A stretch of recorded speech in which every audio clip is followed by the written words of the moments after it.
Hey guys, welcome back to the channel. This is a story about what if Naruto meet God in Fullmetal Alchemist. Before I start, please support for more amazing content and do consider subscribing to my channel and share this video with your friends. This is written by Xerxes and link in description and support writer. Let's start the video. Chapter 1. The Gate of Truth. To say that Naruto was confused would be a grave understatement at the moment. He didn't know how it had happened or why, but the 8-year-old academy student found himself standing before a giant floating gate. It was made of stone, and the carvings that were etched into its front looked like scribbles to him. Naruto eyed it nervously, feeling the hairs on the back of his neck stand on end. He felt as if something inside his stomach was moving in response, screaming at him to stay away from the ominous and massive thing. Naruto nervously turned away from the gate, looking for the shinobi who had been in front of him not even a few seconds ago. The shinobi had broken into his apartment, cursing him and saying he'd have his revenge. Revenge for what? Naruto had no idea. The shinobi had tied him down before he could run away or call for help and had bitten his thumb before doing some hand seals Naruto could remember learning in class. The shinobi had shouted something about summoning judgment and then everything faded away into white. The next thing Naruto knew, he was standing in front of the weird gate. He was about to open his mouth to yell and ask if anybody was there when his instinct suddenly went crazy, demanding that he turn around. Following his instincts, since they had never let him down before, Naruto turned to come face to face with a kid. It was a pure white, nearly formless being almost indistinguishable from the rest of the endless wide expanse which surrounded the gate, but for a shadowy outline. A shadow, that's what it reminded Naruto of. Only it was white instead of black. In class, he had been taught that a shadow could either be a shinobi's greatest ally or deadliest enemy. It could shield him from his foes or hide his attackers, and at the moment, Naruto didn't think that this shadow was his friend. It seemed to be the same size as him, but it was hard for him to tell since it was sitting down in front of the gate. Well, hello there, little Jinchuriki. It's not often that a person from this side of the gate summons me, let alone for such a dark purpose. The white shadow said before it gave a smile that was too large to belong on its face. Naruto shivered at the unnatural dual voice the creature spoke with, somehow able to sound like a child, woman, and man all at once. Two taboos activated at the same time, one half doing it for reclamation and the other half for revenge. What are you, shadow? Naruto asked, not even trying to hide how scared he was like he usually did. The shinobi who had attacked only moments ago was not the first person to ever try to hurt him. He had been attacked by villagers and shinobi before, but then those special shinobi in the white masks had always shown up before anything really bad could happen to him. But Naruto knew, no one would find him here. No one was coming to save him, and that thing just kept smiling at him, like it knew something horrible that he didn't. Oh ho, I'm so glad you asked. I am called by many names. I am the world. I am universe. I am God. I am truth. I am all. I am one and I am also you. Now it would seem I have another name to add to my many titles, I am Shadow. The thing threw its hands up into the air as a mockery of merriment. Naruto took a shaky step backwards, startled by what the creature had said. Gee God. You mean I'm dead? He shouted back, horrified. He didn't remember the shinobi killing him, but if he was in front of God, what else could it be? The young boy crouched down suddenly and wrapped his hands around his knees, burying his face and trying his hardest not to cry. He had promised himself a year ago that he wasn't going to cry anymore. Dead? No, you are simply in God's domain, little Jinchuriki. Naruto's head shot up at that, hope building in his small chest. The man who summoned the gate wished for vengeance. He was a fool and had not understood what the gate truly is, but he has already paid his toll, and what he desires has already been set into motion. For a second Naruto thought that God, Shadow, Truth looked sad, even with that wide smile still plastered on his face. You are fortunate that he had unknowingly paid for your toll as well, child. As the Truth said this, Naruto heard the gate behind him open and he turned to see small shadow-like hands shoot out towards him. His gaze, however, could only focus on one thing in that moment.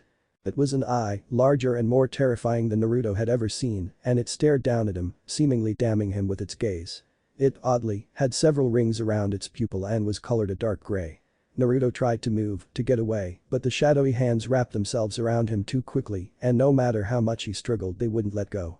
He cried out for the shadow to help, for surely God wouldn't let this darkness take him. Truth shook its head slowly, its grin disappearing as the shadows dragged Naruto deeper into the darkness. The fault does not lie with me, little Jinchuriki, but with the one who brought you to this realm. The only kindness I can offer you is that the man has paid the ultimate toll. It smiled. I wonder though, if I will see you again. And then the gate closed, blocking the shadow and the light from Naruto's wide cerulean eyes. For a second all he could see was darkness, and he thought for sure that he'd been sent to hell, that God had hated him just as much as the villagers of Konoha. Then suddenly, he was being hurled through a tunnel of twisting images and information. It only took a second for Naruto to understand that the projections were going straight into his head, making him learn things he'd never heard of or even imagined. Alchemy, transmutation circles, equivalent exchange. The words were nothing to him at first, and then he suddenly understood what it all really meant, but the information just kept coming and it was too much. More facts poured in, but this time it was about a language he'd never heard of before called Amestrian. He learned about sciences, automobiles, telephones, and other machines that he'd never known about, and it was too much. Amistris, Ishval, the Civil War. He learned about Amistris, of its prophets, cities, and history. The images and knowledge passed in a blur, moving on to the teachings of Ishvala, the old Ishbalan language, and the war that had claimed so many lives on both sides. There was so much blood, too many corpses, and it was too much. His head felt like it was going to explode. Please God, Shadow and Truth, make it stop. It's too much, it's too much. Naruto screamed at the top of his lungs, willing to do anything to make it all stop. And then it did. He stood outside the gate once more, hands reaching out for someone, anyone, to pull him out of that damn darkness. He was panting and sweating, and every muscle begged for him to just collapse. But he couldn't, not while he was still near the gate. Shaken as he was, it took Naruto a moment to realize that he was no longer alone. God was there, but so was someone else, a boy with gold hair and golden eyes. He noticed, with a numb sort of horror, that the boy's left leg was missing. Before he could say anything, the white scenery started to fade to black and the boy was shouting for him to wait, but he couldn't. Naruto welcomed his descent into obliviousness, glad to be taken away from this horrible place. It was all just too much. The shinobi alchemist. When Naruto next awoke, he found himself lying in an unfamiliar bed, wearing pajamas that definitely weren't his, and was greeted by the sunlight shining through an open window. He rubbed his still too tired eyes, trying to figure out where he was. It all came back to him in a flash. The shinobi who tried to kill him, the gate and the shadow. He forced himself not to dwell on those memories. Instead he focused on the information he'd received and Naruto was glad, so very glad that the pain had receded, that he no longer felt like his head was going to burst. It was startling, how much he knew. Chemicals, engineering, and history, all the information was there, just waiting to be used. And he wanted to. Naruto wanted to use alchemy so badly, but he had to think first. It was so odd. He was smarter, much smarter than he'd been before. He knew, before the gate, he would have been screaming for answers at this moment. Trying out alchemy or anything else that he'd gained from the gate without so much as a second thought. Yet now he wanted to think, alchemy could wait, the situation really couldn't. Maturity, so that's what it felt like. Gigi would be proud. Okay, first things first, what the hell happened to me? He could remember what happened before the gate, a shinobi had broken into his home to assassinate him. He'd been an older man, not Gigi old, but definitely older than Iruka-sensei at least. The shinobi had been hysterical, yelling and blaming Naruto for the death of his daughter, his son-in-law, and unborn grandchild. Damn fox. That was what the shinobi had called Naruto just before spitting in his face. Surprisingly, it wasn't the first time he'd been called a fox. It was an insult that Naruto had never really understood before. Now he could easily see the link. There had only been one fox that had ever wronged Konoha, the nine-tailed fox. Why those few villagers had called him that, Naruto still had no idea, but at least he now knew who they'd been comparing him to. The Kyuubi, a true monster and the most hated enemy Konoha ever had.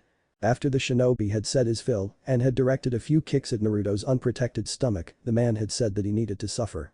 That judgment for his sins had finally come. The shinobi had then bitten his thumb hard enough to draw blood and performed a jutsu.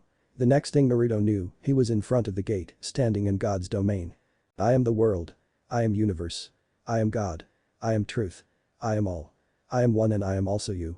The memory of the truth seemed to play out under Naruto's eyelids, it's his unnatural voice echoing in his head and causing a shiver to run down his spine. Taboo, the truth had said that the shinobi made a taboo as well as someone else on the other side of the gate. Naruto understood how a taboo was committed through alchemy now, human transmutation, but he didn't understand how the shinobi had managed to commit a taboo. Alchemy didn't exist in their world. Naruto suddenly gripped his head in dread. Oh God, please no. He was on the other side of the gate, in another world completely. How it was possible, again Naruto had no idea, but it was a fact he couldn't refuse. Gigi, his home, his dream to become Hokage, it was all gone. Naruto closed his eyes to hold back the tears he'd promised he would no longer shed. I will not cry, I will not cry, I will not cry. Two taboos activated at the same time, one half doing it for reclamation and the other half for revenge. Naruto's eyes shot open in comprehension. It was possible to open the gate again. The truth had even told him that it had been opened on this side. But what about the toll the truth had mentioned? The shinobi had to pay the ultimate toll to send him into this world. What did that even mean? There was no point in summoning the gate to go home if it would just cost him his life in the end. Naruto sighed dejectedly. He needed to think, he needed a plan, but more importantly he really needed to eat something. At that moment his stomach let out a loud gurgle, seemingly agreeing with his thoughts. Just as Naruto was about to get up, a knock sounded from the closed door and he was in back a panic once more. Kuzo, of course there would be someone here. I'm sleeping in their bed. Naruto froze, unsure of what to do. He'd never been all that good with people, despite how he acted. Smiling and being loud, it was his way of trying to get people to pay attention to him, and it seemed to work, to a point. The attention he usually got just wasn't the positive kind. But adults, Naruto was always wary around adults, and there was no Jiji or masked shinobi to help him here. It also means that there's no one to point out that I should be hated. The villagers had always made sure that travelers knew to stay away from the child named Naruto Uzumaki. Another knock on the door interrupted the young boy's thoughts. He took a deep breath and shot one last glance at the bedside window that could be used as his emergency escape route should things turn sour. Come in. His voice was softer than his usual tone and his throat felt dry and itchy. Dehydrated, his new knowledge provided, startling him a little. Naruto inwardly smirked. So this is what it feels like to be a know-it-all. No wonder Sasuke team always acted so smug. The door slowly opened to reveal a pretty lady wearing a long white dress, black leggings, and an odd-looking pair of sandals. Her hair was black, but styled in a way Naruto had never seen before, and he spotted a gray tattoo on the left side of her collarbone. She gave him a warm smile, and her dark eyes, well, they were kind, gentle, and nothing like the looks he'd received in Konoha. Only Jiji had ever smiled at him like that, like she was actually pleased to see him. It made him shift in the bed, feeling uncomfortable to receiving such a look from a stranger. I see you're finally up, young man, you've been asleep for about 2 days. One of the children found you collapsed alongside the road leading into town. I'm Izumi Curtis. The lady said politely as she set down a tray of food in front of Naruto that he hadn't noticed her carrying before. I hope you don't mind foreign food. My husband and I run a butcher shop, but eating plain meat all the time gets a little dull. Naruto stared down in awe at the bowl in front of him, instantly recognizing the dish as his beloved ramen. The noodles looked thick and the broth was still steaming, but it was the meat that grabbed his attention. There was pork, chicken, beef and who knew what else. He looked up at the woman with stars in his eyes, for in that moment, Izumi Bachan was a goddess in his opinion. Her look turned from surprise to happy in a span of moments, and she gestured for him to dig in. BFFT, like he needed the extra incentive. Itadakimasu. Naruto cried happily before he dug into the meal with vigor. He paused only for a second to tell Izumi Bachan that the food was delicious. From the corner of his eye, he watched as she smiled warmly at him, and Naruto tried not to choke. No one besides Jiji and Oji-san at Ichiraku Ramen looked at him like that, like he wasn't something horrible. Naruto sighed happily as he finished his meal, surprised to find himself halfway full. Usually it took 4 bowls of miso to fill him up, but then again there wasn't any meat in that particular dish. He turned to Izumi Bachan and bowed his head as he thanked her. Thanks lady, the food was delicious and thanks for giving me a place to sleep while I was out of it. Not a lot of people would do that. Naruto cut himself off before he could finish the rest of his sentence. Not a lot of people would do that for me. It was no trouble at all. The people here in Dublin are a lot nicer than most give them credit for. I'm not sure how things are done anywhere else, but here we help others when we can, especially alchemists like myself. Izumi Bachan said as she took away his now empty bowl. An alchemist, you're an alchemist? He asked eagerly, already figuring out where Dublin was due to the information supplied by the gate. A small town located in the center of the southern region of Amistris, and like most of the south, it boasts relatively high temperatures. Basically like Konoha, but with more of a dry heat. Yes, though like I said, I work in my husband's butcher shop. I'm really more of a housewife than anything else. Do you know any alchemy? Izumi trailed off there, waiting for the young boy to give his name. She had been worried when the small blonde had not woken up yesterday, but the doctor had said he was simply exhausted and needed rest.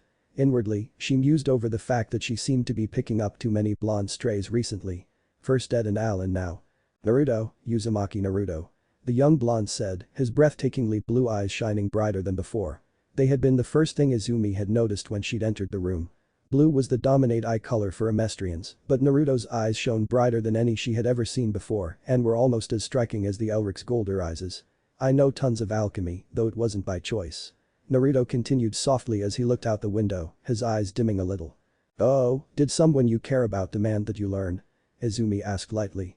She had seen it many times before, alchemists who pushed their children to learn the science and become great.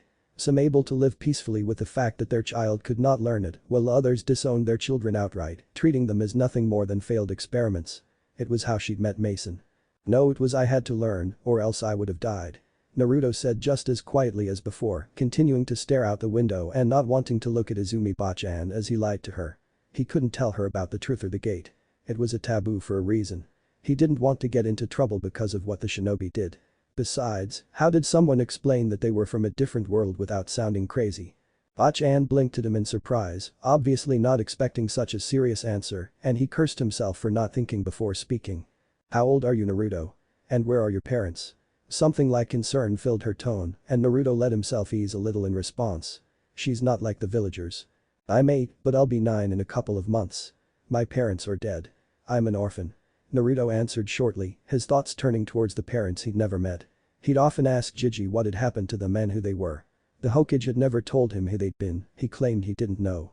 There had been plenty of orphans left after the Kyuubi attacked, and unfortunately Naruto had been born on that horrible day. "So who's been taking care of you?" Izumi asked, already feeling her heart go out to the small boy. She really was too damn soft for her own good.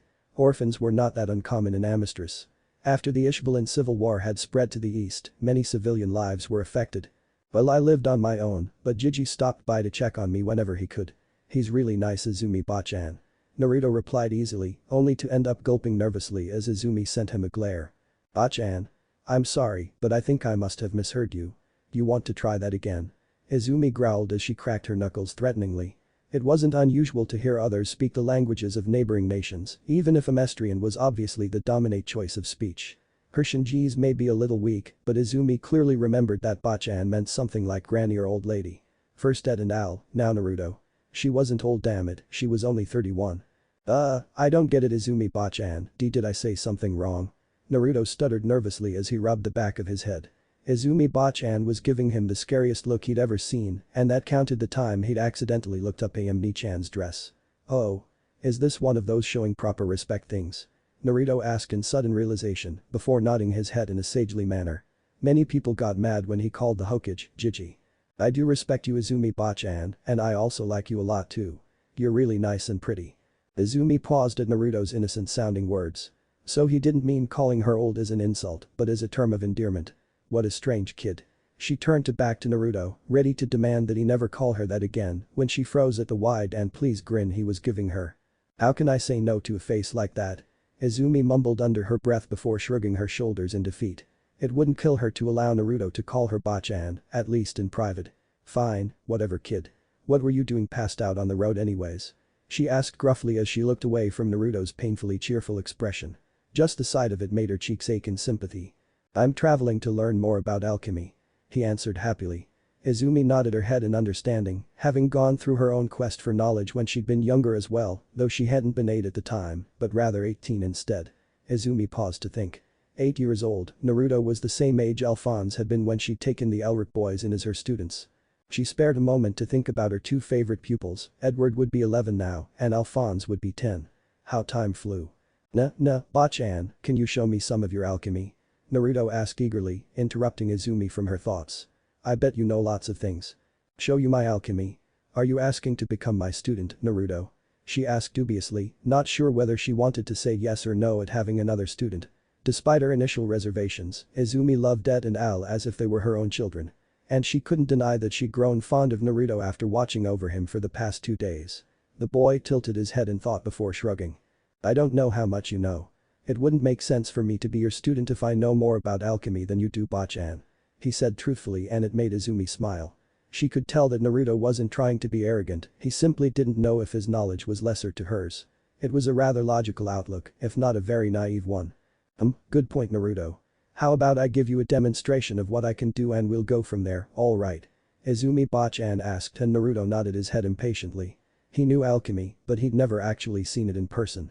He watched avidly as Izumi Bachan brought out a large orange t-shirt, worn blue shorts, and a pair of dirty blue sandals. Naruto instantly recognized them as his own clothes. She clapped her hands together and placed them on the pieces of fabric. Sparks of blue light shot out from his clothes and into the air, the telltale sign of a working transmutation, and as a result the materials shifted into something new. His bright orange overly large t-shirt turned a few shades darker and shrunk down to his size. His blue shorts lengthened a little, the previous tears and stains replaced with a clean fabric, and his blue sandals, now looking brand new, had a stripe of orange added to them. Wow, transmutations without an array, but how'd you do it? Naruto asked as he moved from the bed to the floor to touch his newly transformed clothes. He raised his hands up to his eyes in thought. He continued to mumble to himself before his eye lit up in understanding. Oh, I see, your body acts as the transmutation circle itself. You become the matrix. Taking a deep breath, Naruto clapped his hands together in preparation for his first act of alchemy. Izumi watched as the young boy explained what she had done, slightly amazed that he had figured something out that had taken Ed and Al nearly 2 months to understand, though like Naruto, they would never truly understand unless they saw the truth for themselves. She was brought out of her thoughts as Naruto clapped his hands and placed them on the floor. Izumi closed her eyes and smirked slightly to herself, waiting for Naruto to throw a fit about how he couldn't do it like Ed had done 2 years ago. Instead, she heard the sound of a transmutation. Izumi opened her eyes in shock as the floorboards twisted and raised up to form a wooden statue that vaguely reminded her of a leaf. She brought a trembling hand to her mouth as the other clutched her stomach in horror. Her sin, her baby, appeared in front of her wide eyes, and Izumi could taste blood in the back of her mouth. Her innards had been taken away when she had committed the taboo. What did Naruto lose? How could a child, an 8-year-old boy, commit such a terrible feat? And why, damn it? Naruto proudly looked up from the symbol of Konoha that he'd created and turned to Izumi Bachan, freezing in place when he saw how horrified she looked. Bachan, are you okay? Did I do something wrong? He asked, afraid that he had already scared away the only person who had been as nice to him as Gigi. In the blink of an eye, Naruto found himself embraced in Izumi Bachan's arms. Shocked, he stared over her shoulder before slowly, fearfully, bringing his arms up to hug her back. He started shaking and he could feel the tears beginning to fall, but this was different. When he'd cried before, he'd done it because he was sad, but she was hugging him and he had never been so happy before. Naruto decided right then and there that it was okay to cry when you're happy. The shinobi alchemist. Naruto wasn't sure how long he stood there being held by Izumi Bachan, but he was sure it had to have been more than an hour and he had no desire to let go. She was the first lady to ever hug him and it felt so warm. Gigi had hugged him before and Naruto cherished each one, but this was different. For a brief second he imagined that this was what it felt like to be held by a mother. Eventually though, his tears stopped and Naruto regretfully pulled away from Izumi Bachan to look at her face. Her dark eyes were puffy and red. He guessed that his eyes looked very much the same. Why? He murmured, unable to articulate exactly what he was asking. Why was she hugging him? What had caused this sudden emotional reaction? Did she cry because she was happy too? Somehow, looking at Izumi Bachan's worn face, Naruto was sure happiness was not one of the emotions she was feeling at the moment. Because you're only a child and yet you've been through so much. Izumi said as she smiled sadly at the little boy she was kneeling in front of. Not even Ed and Al had been this bad off. They at least had each other and the Rockbell family to depend on. Naruto seemed to only have this old man. It was sad and so very cruel, yet that was the way of the world for some, for children like Edward, Alphonse, and Naruto. Naruto, I need you to answer me honestly, can you do that? She asked and the small boy nodded his head eagerly. Have you ever seen the truth? Izumi got her answer immediately as she felt Naruto's small shoulders stiffen under her hands. Slowly, the young blonde nodded his head as he looked down at the floor, refusing to meet her gaze.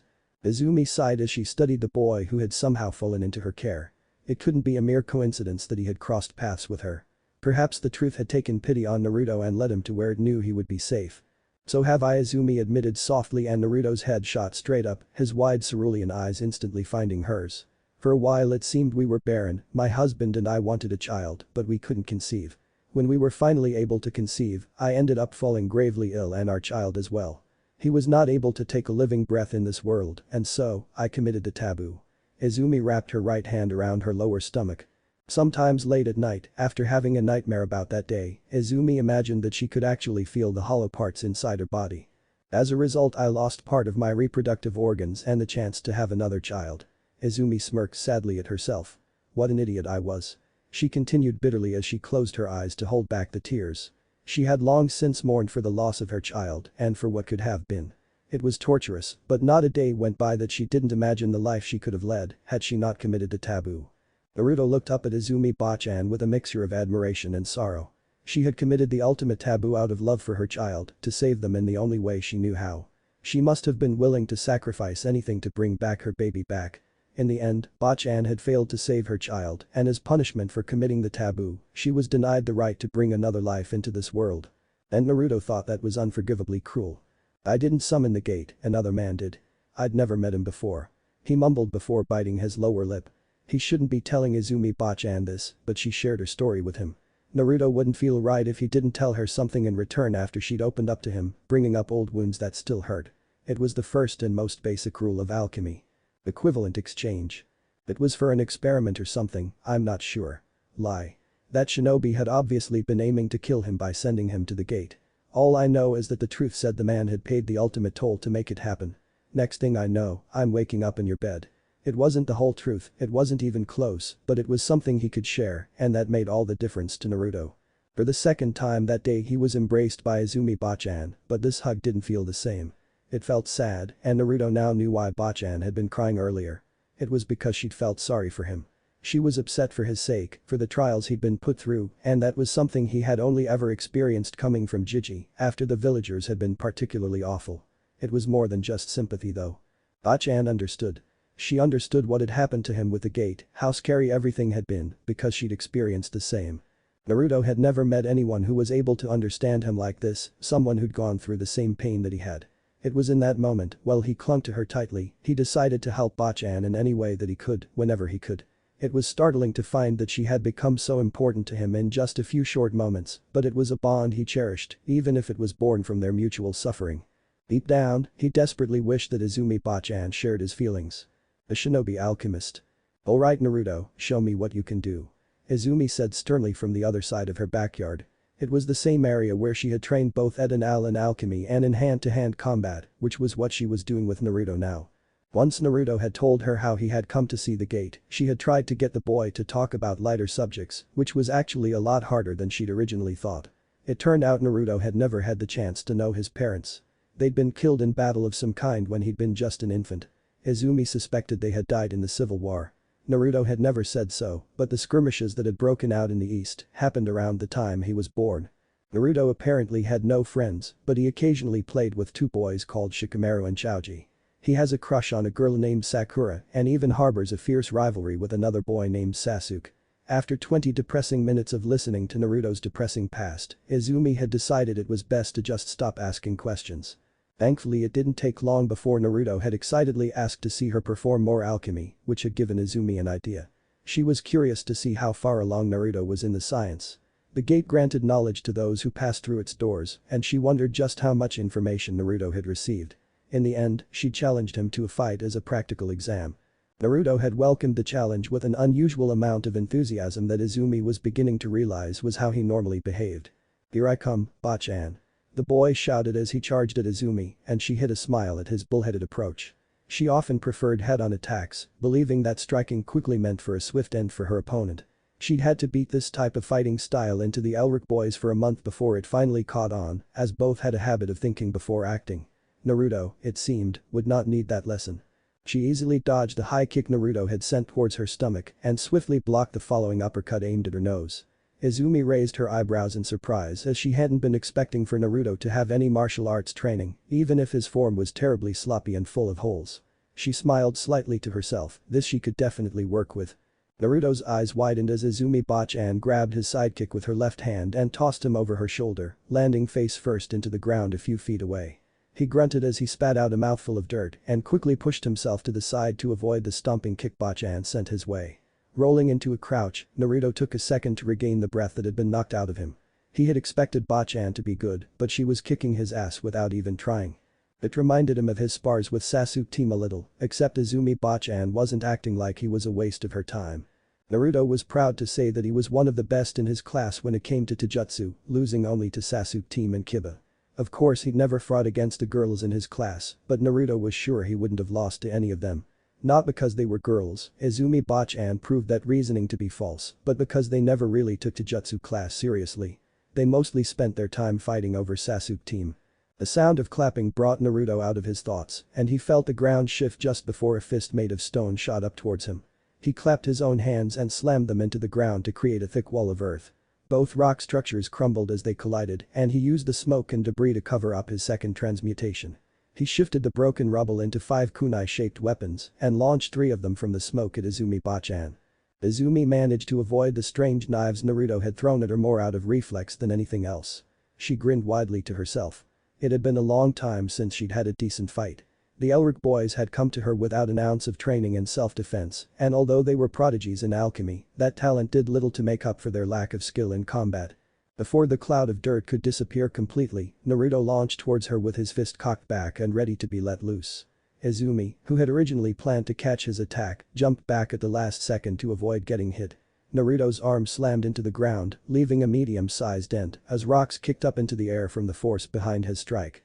"Takusho, I almost had you." He mumbled irritably as he pulled his arm out of the ground, revealing why his punch held such power. Earlier, while he'd still been hidden from view, Naruto must have made another transmutation.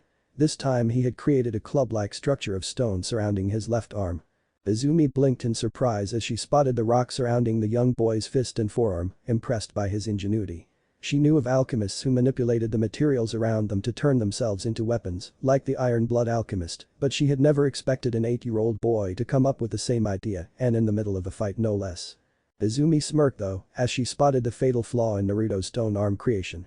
His hand was completely covered, meaning the boy could not use his alchemy without a transmutation circle, as his matrix was disrupted. She charged at Naruto, attacking him with a downward roundhouse kick, only to frown as her heel came into contact with Naruto's stone-covered arm. Had she been a less experienced fighter, that block would have broken her ankle. Naruto took his chance and threw one of his remaining kunai at Izumi Bachan and grunted in annoyance as she did a backhand spring to avoid it. The sound of something cracking drew his attention to his arm, and he gaped as the thick stone broke into several pieces before falling to the ground to reveal his bare, uninjured arm. Bachan's chuckle reclaimed his attention, and he shot a victorious smirk her way before clapping his hands and smacking them into the ground. Naruto's smirk became a full-blown grin as the ground beneath Bachan dropped down 7 feet into the surface. He ran over to look into the pitfall trap he transmuted and tumbled backwards in surprise as Izumi Bachan shot out of the hole on a rising rock pillar. Jumping off of the now stationary structure, Izumi landed in front of a slack-jawed Naruto as she casually brushed off some dirt that had accumulated onto her right shoulder. She saw the blonde quickly shake off his amazement before getting back into a ready stance, and she had to bite back a smile. The little knucklehead was really starting to grow on her. "Well Naruto, what do you think? Would you like to study under me? Your alchemy is good, especially for someone your age, but your fighting is only about average. If you want I can teach you my fighting style, as well as advance alchemy theories and techniques." She offered as she used alchemy to fix the battle-damaged backyard. It wouldn't do if Sig found out that she'd been fighting instead resting like she was supposed to. Naruto crossed his arms and tilted his head in thought. What he really wanted to do was find a way home, and he knew that required extensive research. Plus, he liked Izumi Bachan, and if she could teach him an awesome taijutsu style that could help him kick Sasuke Team's ass, then who was he to turn her down? He would search for a way back home while he studied under her. "Sure Izumi Bachan, I'll stick around for a bit. Nah, can you teach me how to break rocks with my feet like you did earlier Bachan? That was so cool. It didn't even slow you down." Naruto said as he brought out his last kunai that he hadn't had the chance to use. He might as well as improve his other skills too, like using his ninja tools. Ninjutsu and Jinjutsu were out of the question as he realized he had no idea how to do either of those techniques. He'd never paid much attention in class, besides learning a few hand seals. He couldn't even remember how to properly preform a henge. Though he was pretty sure he only needed 3 different hand seals to make it work. The question was which ones. Naruto figured that it didn't really matter anyways. Once he got back to Konoha and performed alchemy, Jiji would make him a shinobi without a second's hesitation. Hell, Jiji would probably make him Hokage if he got good enough. "Alright then Naruto, my first rule as your teacher is that you must now address me as such when in public, understood?" She asked, watching as Naruto fiddled with a strange knife he'd created. "Hi, Bachan-sensei." Naruto replied cheerfully as he looked up at his new sensei, completely oblivious to the annoyed twitches in her left eye. His attention was quickly redirected towards the giant of a man who stepped out of Izumi Bachan's house. Naruto had never seen anybody as big as the towering man in front of him, and that was including Choji Zatousen. "Ah, there you are honey." Uki-sen said as he wrapped his monstrous arms around Izumi Bachan, who blushed as the man whispered something into her ear that Naruto couldn't hear. Izumi chuckled at her husband's playfulness and turned to Naruto who staring up at Sig like he was the most impressive thing in the world. Again she chuckled as she marveled at how childlike Naruto could be 1 second and yet somehow be the complete opposite when he needed to. "Naruto, this is my husband Sig Curtis. Sig, this is Naruto Uzumaki, my newest student," Izumi said warmly as she took in the 2 very different looking males. Sig raised his eyebrows at her, silently asking her for an explanation, and she shook her head response. Sig nodded his head, understanding that she would tell him later and turned his attention back to the boy. "How'd you get to be so tall, Aki-san?" Naruto asked innocently as his wide eyes raked over the man in front of him. Izumi covered her laughter with a cough, and Sig simply raised a brow at the foreign nickname. She would tell him what it meant later. "I ate my vegetables." Sig answered as he crossed his arms over his chest, looking very serious while doing so. Naruto's forehead furrowed as he frowned in thought and seemed to be calculating just how many vegetables he would have to eat in order to reach her husband's size. "But I hate vegetables," he shouted in dismay as he looked up at them both. Izumi hid a smile as she watched her husband bear down on Naruto, telling him how important vegetables were to his diet and growing body. The boy argued that there were plenty of other foods that could sublimate the nutrients his body needed, meaning he didn't have to eat weeds. Naruto's irrational loathing for vegetables reminded Izumi of another blonde-haired boy who hated milk just as much. She sighed to herself as she wondered how those two boys were doing. She hoped they hadn't gotten themselves into any sort of trouble. The shinobi alchemist. Edward Elric stared up at the ceiling listlessly. They had failed, he had failed. And it wasn't like he'd just failed Mom either, he'd failed Alphonse too. His little brother was now stuck in a suit of armor, probably for the rest of his life. Al would never be able to eat again, nor smell what existed in this world, and had forever lost the sensations that came from having skin. The warmth of the sun, the soft pelting rain, a summer's cooling breeze, they were all lost to Al now. Ed bit his tongue so hard that it bled, and he wasn't sure if the action came from his injuries acting up again, or at thinking about what he'd done to his little brother. He promised Pineko that he'd let her know when the pain medication started to wear off, but he made no move to call out to her or the others. Bitterly, Ed felt like he deserved this pain, it was his punishment given to him by God after all. The ache of his injuries increased in a single burst, and Ed gritted his teeth to keep from screaming, but a small moan still managed to escape his lips. Ed held his breath as he waited for someone to come into the room to see if he needed anything. The others were constantly nearby as they were compelled to make sure that he was okay. He sighed in relief as no one came barging into his room to fuss over him. His thoughts turned back to 2 nights ago, as they constantly had since he'd woken up from passing out due to blood loss. He tried not to think about Mom's ruined body or watching helplessly as Alphonse deteriorated into nothing and instead focused on the goal itself. They had been so close, he knew it. The secret to human transmutation lay inside the gate, but that was over now. Ed couldn't bring himself to sacrifice what he had left just for the small chance that it might work next time. He loved Mom, but he couldn't risk losing Alphonse again. Alphonse must hate me, he thought shamefully. Tears started to fill the corner of his eyes, and this time he was sure that his physical pain hadn't been the cause. "I will not cry, I promised myself I wouldn't cry anymore at Mom's funeral. I have to be strong, for Al." Ed thought weakly, and he bit his lower lip to keep it from trembling. It's not like his little brother didn't have every right to hate him. It had been his idea to bring Mom back. He was the one who'd brushed off Alphonse's worries and used the blinding trust Al had in him to get his doubtful brother to fall in line. A sudden knock came at the door, drudging Ed out of his depressing thoughts. "Come in." His words were flat and strained, sounding like he hadn't spoken for at least a month, and the pain coming from his raw throat made him wince. The door opened a few inches to reveal the body of armor that now housed Alphonse's soul. Edward took a dry swallow and lowered his eyes to his bandaged shoulder, unable to look at what he'd done to his little brother. "Brother, do you want to get out of bed? Granny Pineko said you can use the wheelchair she has for her customers." Al trailed off, his voice sounding so hurt and upset that Ed had to look up at his brother. Parts of the armor were shaking slightly, and he had enough sense to guess that the action didn't mean anything good. "Sure, Al," he said softly, and Alphonse entered the room with the wheelchair. At some point during the transition of moving him to the wheelchair, he noticed Al's shaking slowly stop. They moved into the living room and Dan was quickly at Ed's foot, sniffing at what was left of his leg. As Al gently shooed Dan away, Ed couldn't even find it in himself to care. He wasn't sure how long he sat there staring at the floor, but his miserable trance was interrupted by someone barging into the house with old lady Pineko yelling after them. It was a man and woman, both dressed in military uniforms. The man was tall, with short black hair, and he searched the room wildly with fierce dark eyes. The woman had short blonde hair and had a look on her face that was a mixture of confusion and worry. Ed let his eyes drift back to the floorboards as the man spun towards him. He could feel the man's burning gaze, but he didn't bother to look up. The man's thundering steps seemed to rattle through the metal frame of the wheelchair, yet even as he came closer, Ed still didn't look up. The soldier's presence exuded anger and knowing, but Ed felt the apathy that had plagued him since he'd woken up take over once again.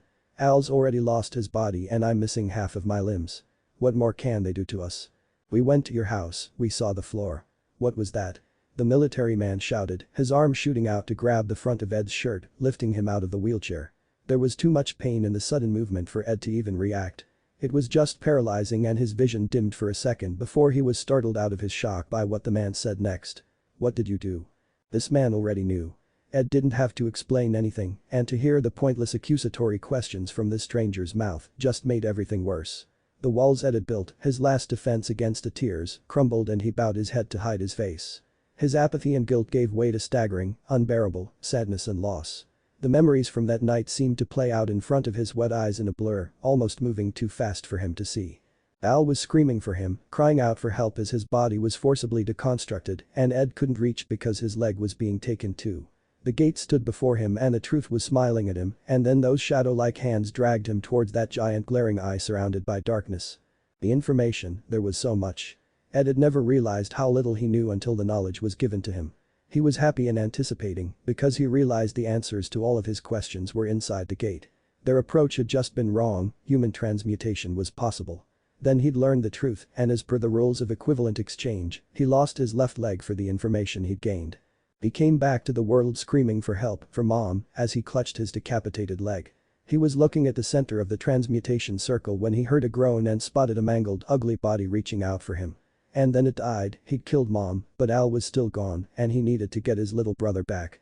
He used his new knowledge to reopen the gate, trading his arm for Al's soul, and trapped it inside an unfeeling shell of metal. "Please Al, don't look at Mom. Don't see what I did to her." Ed was brought out of his horrible memories by Alphonse, who had grabbed the military man's arm, pushing it down slightly so that he could sit in the wheelchair again. He heard the sound of Al's armor shaking again and he bowed his head even further as he suddenly realized what the action meant. "We're sorry, we didn't mean it. We're sorry, Alphonse cried. The tears in his voice were easy for Ed to hear. How could he have done this to his little brother? It was too much. Eventually, once everyone had calmed down, the man introduced himself as Roy Mustang and asked for an explanation. Old Lady Pineco sat in with him as she and Al explained what had taken place 2 nights ago in the Elric household. Ed stayed silent and sunk even deeper into his depression, to the point that he now just felt numb. "This is a surprise to say the least. I'd heard reports that there was a brilliant alchemist living in this town, so we came to check them out. The last thing I expected to find was a boy skilled enough to attempt human transmutation or advanced enough to bind a soul to a suit of armor. I'd say he's more than qualified to become a state alchemist," Mustang said as he shot an impressed look at Ed that he tried to ignore. "Should he choose to accept the position, he'll be required to serve the military in times of national emergency. In return, he'll receive privileges and access to otherwise restricted research materials. Given time, he may be able to find a way to get their bodies back, or even more." He heard Alphonse gasp quietly at that, and Ed felt himself frown, distant ideas and hopes already starting to rise from the back of his mind. "Right after he came stumbling to my door half dead and covered in blood, I went over to their house to see for myself what had happened. What was there, whatever that thing was, it wasn't human," Old Lady Pineco shouted, and Ed could feel Al cringe slightly from behind him. "Alchemy created that abomination, it nearly killed them. Now you want to throw those boys headlong into it? Would you really have them go through that kind of hell again?" Mustang remained silent for a moment before he stood up. He turned to look down at Ed, who tried to remain oblivious to everything around him. "I'm not forcing you. I'm merely offering you the possibility. Will you sit in that chair, wallowing in self-pity, or will you stand up and seize the chance the military can give you? If you believe the possibility exists for getting your bodies back, you should seek it out, keep moving, whatever it takes, even if the way ahead lies through a river of blood." Left alone, hours later, Ed would spend the entire night thinking about how he was going to make things right again, instead of thinking about how wrong things had turned out. He would get automail, become a state alchemist, and get Alphonse his body back. No matter the cost. A shinobi alchemist. Digi is slang for old man. Bachan means granny. Chikusho means damn it. Uki means big. As for Naruto calling Izumi Bachan sensei, he won't actually call her that, it's too much of a mouthful. He'll only ever call her Izumi Bachan and sensei.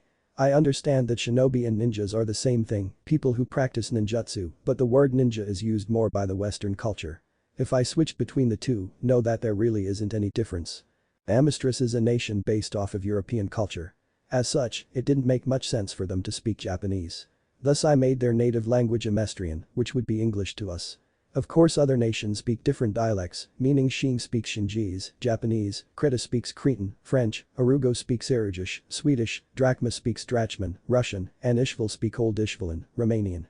Naruto is able to unconsciously use a Mestrian because of the gate, but his original dialect of Japanese Shinjese shows up when he's excited or giving someone a nickname. If it wasn't clear, Naruto just got sent into the Fullmetal Alchemist Brotherhood universe at the time that Ed and Al tried to bring their mother back.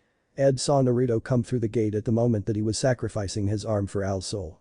Ed is 11 at this point, Al is 10, and Naruto is 8, soon to be 9. The amount of knowledge Naruto gained from the gate is staggering, giving him advanced knowledge on alchemy and common information known in Amistris. As a side effect, Naruto is smarter, but also more mature, to a certain point. He can think and act reasonably when he wants to, but he's still going to act like a kid and an idiot at times. Because even though we all like to see Naruto kick ass, we also love his dumb clueless moments too. Xerxes. Chapter 2. The Devil's Nest.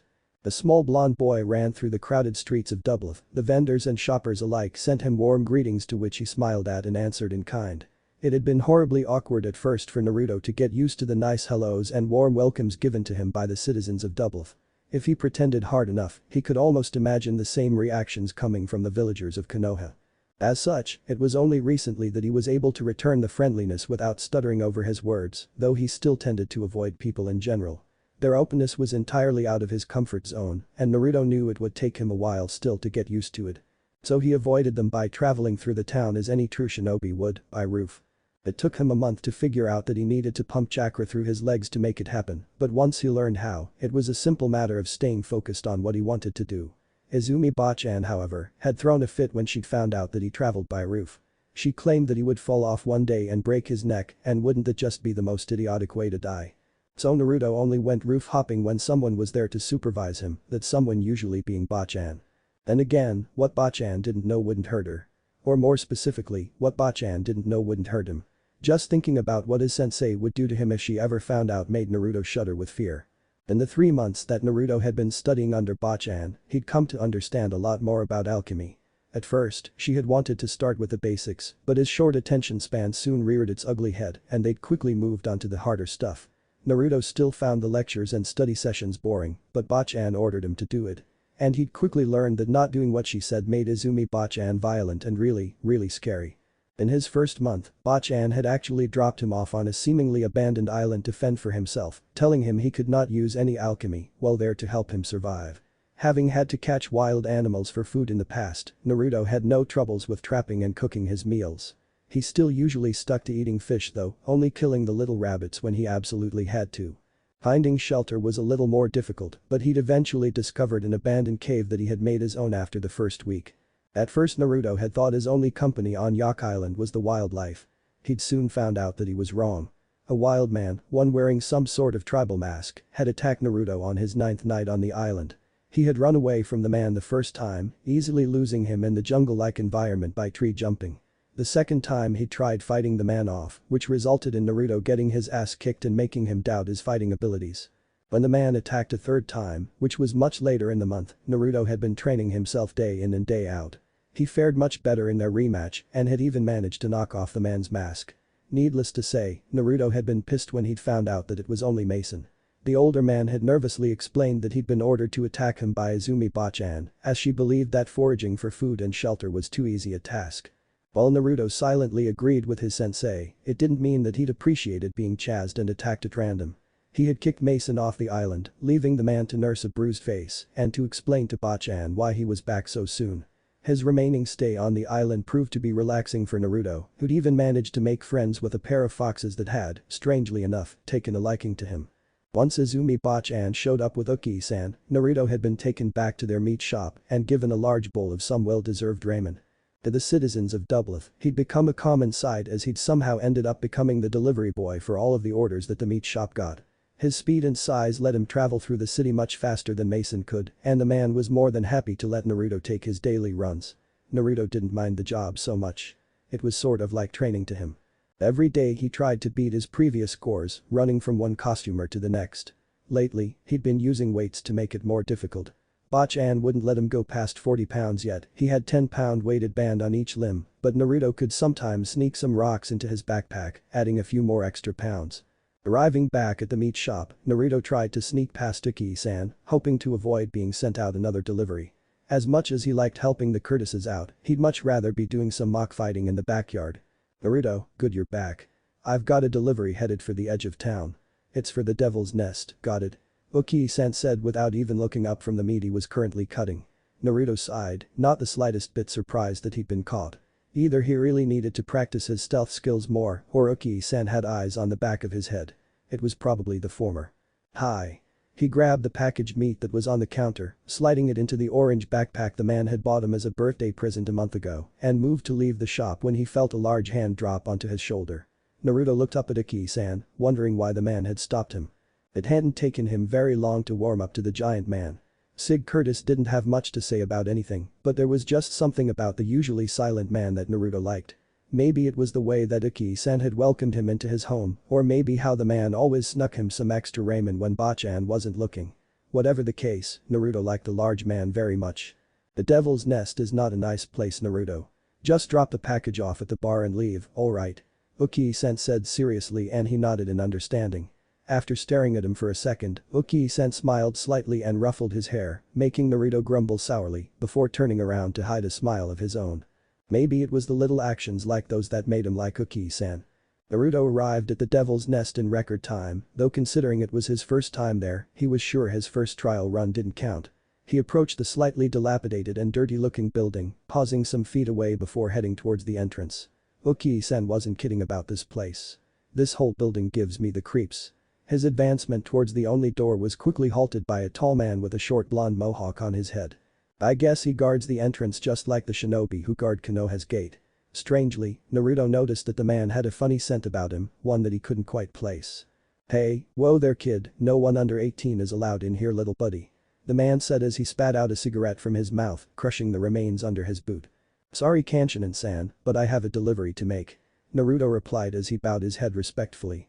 His normal behavior, which was apparently rude, had resulted in the loss of one of Bachan's regulars after he'd gone on one of his first deliveries. He'd gotten into a fight with the buyer's grandson who had been acting like a spoiled brat at the time. After that Bachan had literally beaten it into his head that he should always be polite to the customer, even if they were assholes. What's a Kanshin, kid?" the man asked with a confused frown, stumbling over the foreign word slightly. "It's Shinji's mister, it means guardian," Naruto answered easily. He'd found it odd that Japanese was known as Shinji's here. It had been even odder when he'd realized that he'd been fluently speaking Amestrian, a completely different language, when he'd arrived in this world. Ulchi smirked to himself, he'd never thought of himself as a guardian before. He was just the bouncer, making sure none of the punks or any military personnel tried to get into the bar. It was refreshing to see that at least someone thought that his job was somewhat important. He smiled down at the kid, forgetting about his crocodile-shaped teeth for a second, and was rewarded with a slight grin from the little blonde. "Aw, what the hell. Go on in kid, and if anyone tries to give you trouble just tell them Ulchi let you in, okay?" the Chimera said to the boy, surprisingly feeling a little bit better about himself. Ulchi had always hated and lamented his job. While the others got to spend their days inside with sexy women and getting drunk, he'd had to stand in front of the door all day long, feeling like a complete idiot. Now though, well, maybe being a Kanshinen wasn't such a bad thing. Hell, it might even impress the ladies if he introduced himself as such. "Thanks Ulchi Kanshinen-san," Naruto replied happily as he moved down the stairs that lead to the door, unawares of the slight character development he'd just brought about in the crocodile chimera.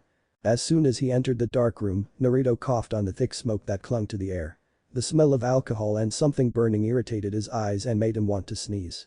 Spotting the bar, he quickly made his way across the room, avoiding the spread-out chairs and various people occupying the room. He had to jump back suddenly, barely avoiding the alcohol that had been thrown his way by some drunken patron. Growling lightly in annoyance, Naruto hurried over to the bartender, eager to leave the loud and smelly place. In his haste, he failed to notice to the pair of sharp amethyst eyes that were following his movements with interest. The shinobi alchemist. Reed watched curiously as a kid dressed in way too much orange stepped into his bar, dodging the drunks and broken furniture with ease and not looking the least bit uncomfortable, save for the sour expression on his face. Greed glanced over at one of his self-appointed bodyguards and found that the brown-haired swordsman was making a similar face of disgust as the little blonde. Catching the man's eye, he nodded slightly towards the kid before taking a sip from his current round of beer. It tasted like piss, but it was the best the bar had at the moment. "Hey Dulcetto, you getting a red on that kid?"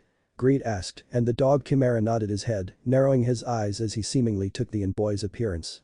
He smells like fox, and I can tell from the way that he moves that he's been trained for combat. Dulcedo said as he sniffed the air again, only to end up grimacing as the smoke messed with his keen sense of smell. He's also carrying meat, smells like the steaks we ordered. Trained you say, wonder what for. Greed mused loudly as the woman next to him gave a lusty giggle, instantly regaining his attention for the moment. Who cares? Amistris isn't exactly a friendly place. The boy was probably just given the basics on how to defend himself against a common thug. Martel added lazily as she glared at the woman draping herself over Greed. The homunculus chuckled lecherously as she whispered something into his ear, and Martel was just grateful that she hadn't been combined with a creature that had sharper hearing. The small group's attention turned towards the corner of the bar, where the subject of their conversation shouted suddenly, quieting the bar with his outburst.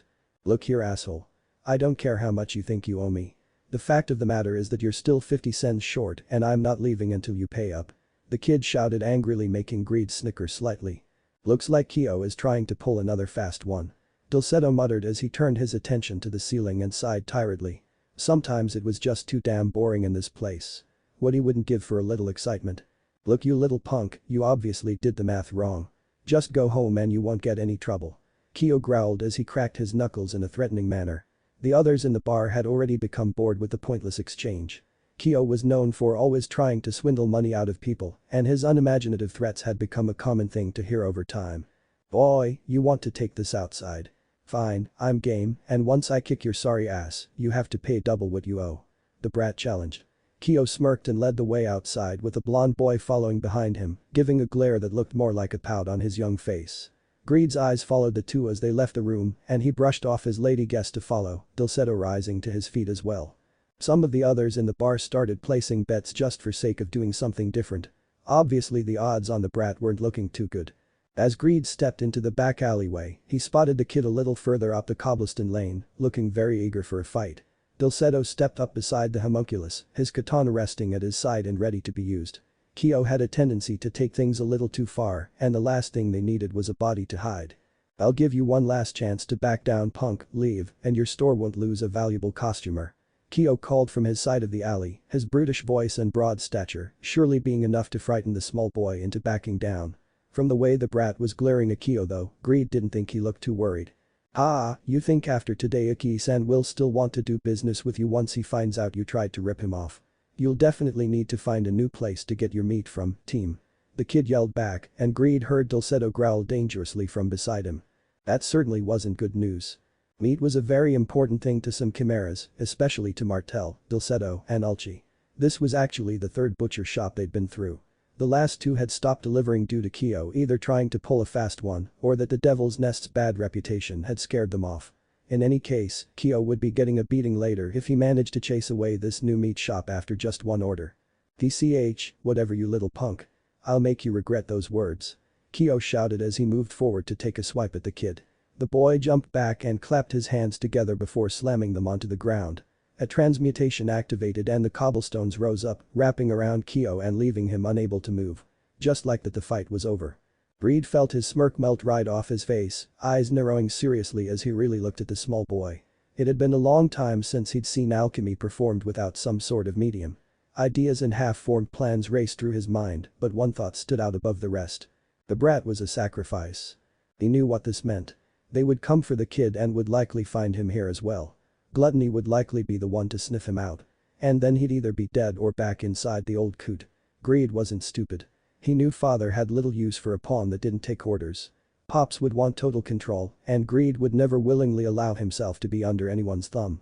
He was simply too greedy to sit obediently in the shadows. That was more Pride's thing anyways. Greed gritted his teeth. It would be best if he just left now, quickly and without drawing any attention. Perhaps he'd leave Amistris completely and go across the desert to Shing or travel south towards Arugo. He could start over and take the surrounding countries for his own. And then, when he had enough power, he would return and take Amistris from his old man. Greed smirked hollowly to himself, eyes drifting to the sky, knowing that his personified sin was getting ahead of itself. Ah well, at least it sounded good in my head. He would never be able to defeat father. His best chance of survival was to hide, like he'd been doing for the last 100 years. Impressive. It's not every day you see something like that. Dulcedo commented with a low whistle, bringing Greed out of his thoughts and back towards the non-existent fight. The kid was staring up at Kyo, displaying a winning smile on his face that made the homunculus chuckle slightly. He'd always been one to appreciate nerve. Yada, I won. Now you have to pay double. The brat said, looking both annoyed and pleased. Kyo's response was to spit at the kid's feet, earning him a dark look from the little alchemist. Hope you don't have to take a piss, team, because I'm not letting you out of there now. With that, the blonde turned towards them, completely ignoring Kyo's demands for him to come back. Not bad for a gaki. Greed commented lazily as he looked down at the kid, forced to readjust his sunglasses as they slid down his nose a little. It hadn't escaped his notice that the kid spoke a bit of Shinji's, though he certainly didn't look like a foreigner with those blue eyes and blonde hair. Greed crouched down next to the curious boy and poked his chest lightly, earning a frown from the small sacrifice. But now you've gone and attacked one of my henchmen. As the boss, I sort of have a commitment to defend his honor, or something like that. The homunculus continued, though it seemed only one word had penetrated the kid's mind. Hey, who are you calling a brat? The boy shouted, his left hand shooting out to point at Greed accusingly, taking the small slight as a grievous insult. Wait, you're the Oyabun? The kid questioned after a moment, earning him an amused look from Dulcedo. You're not that bright, are you, gaki? Dulcedo asked, and the blonde glared. I'm not a gaki. The kid shouted again, a twitch developing in his left eye as he barely refrained from taking a swing at them both. If you're the Oyabun, then you can pay me what that team promised. I suppose I could, but if I heard right, you just said you're never doing business with us again. And that's a problem because my henchmen really like their meat. The homunculus said as he eyed the boy over his glasses, seeing the kid frown slightly. If you pay me, I promise not to tell Oki-san what happened. The kid offered, and Greed shrugged, looking completely unbothered by the chances of losing their only meat supplier. And how do I know you won't just leave here with the money and never come back? He asked lightly and was surprised to the brat smile slightly, his cerulean blue eyes shooting over to Dulcedo before speaking. Well, if I needed to come here, then I'd have to bring your orders, right? The boy asked in a slight tone, his face twisting into a look of pure mischief. Greed caught on quickly and raised a questioning brow, distantly noticing that the marks on the kid's face reminded him of whiskers. Oh? And why would you have to come back here? He probed, his gaze following the kid's and seeing that he was studying Dulcedo, who simply looked uninterested. Well, since he's going to be teaching me how to use a sword, you'll be seeing a lot more of me. The brat explained plainly while pointing at Dulcedo as a large grin stretched over his face, causing the whisker-like marks to curve upward slightly. Could this kid be a chimera too? It would explain why he smelt like foxes to Dulcedo. What? Dulcedo shouted, and Greed grinned as an understanding look passed between him and the brat. Makes sense to me. The homunculus agreed as he pulled out the 100 sens that Kyo owed and paid the kid, both ignoring the way that Dulcedo flailed his arms in order to get their attention. Well, Dulcedo, looks like you just got yourself a student. No. I'm not taking in this kid as my student. I've never even taught anyone how to use a sword before. Dulcedo yelled, and Greed brought a finger up to his ear, wincing slightly from how loudly the chimera was speaking. He waved goodbye to the brat, only to be ignored as the kid stared avidly up at his new teacher. Thanks for accepting me as your student, sensei. The blonde chirped as he suddenly appeared in front of the dog chimera, causing Dulcedo to drop his arms and slump forward in defeat. The swordsman stared down at the ground glumly, knowing that he'd already lost the argument. Yeah, sure, whatever. What's your name, kid? Dulcedo asked tiredly, and Greed paused long enough in the doorway so that he could hear the brat's reply. Naruto Uzumaki. A shinobi alchemist. Oki-san was waiting for Naruto when he returned to the shop 50 cents richer. He told the large man that he'd actually earned the extra money after he'd found an old man trying to pull a heavy cart to a farm outside of the city, which was the reason for why it had taken him so long to get back. He gave Oki-san the money for the order and returned to the room Bachan had allowed him to use. It was the same room he'd woken up in, and although Naruto had lived in it for the last 3 months, he hadn't changed anything besides adding some clothes to the closet and keeping his alchemy notes on the provided desk. As he walked over to the desk, Naruto opened the bottom drawer where his savings was being stored. Tips were a natural part of the deliveries, and for whatever reason, most of the citizens of Dublith gave Naruto rather generous ones. He was saving the money for many things.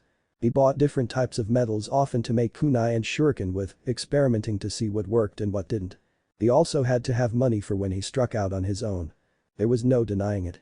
His searching for a way back to Konoha was slowly coming to a standstill, and Naruto knew he would have to eventually look elsewhere for the information he needed. Now, as he stared down at the small mounds of sens, he realized he would have to either buy a sword or at least the materials needed to transmute his own. Though, seeing as he had no knowledge of swords whatsoever, Naruto decided it was probably the smarter choice to buy one. It wasn't on a simple whim that Naruto had bargained with the Oyabun to have Dulcedo become his sensei. He had always imagined wielding a sword one day when he would become a shinobi. It had been one of his many daydreams to become a great swordsman.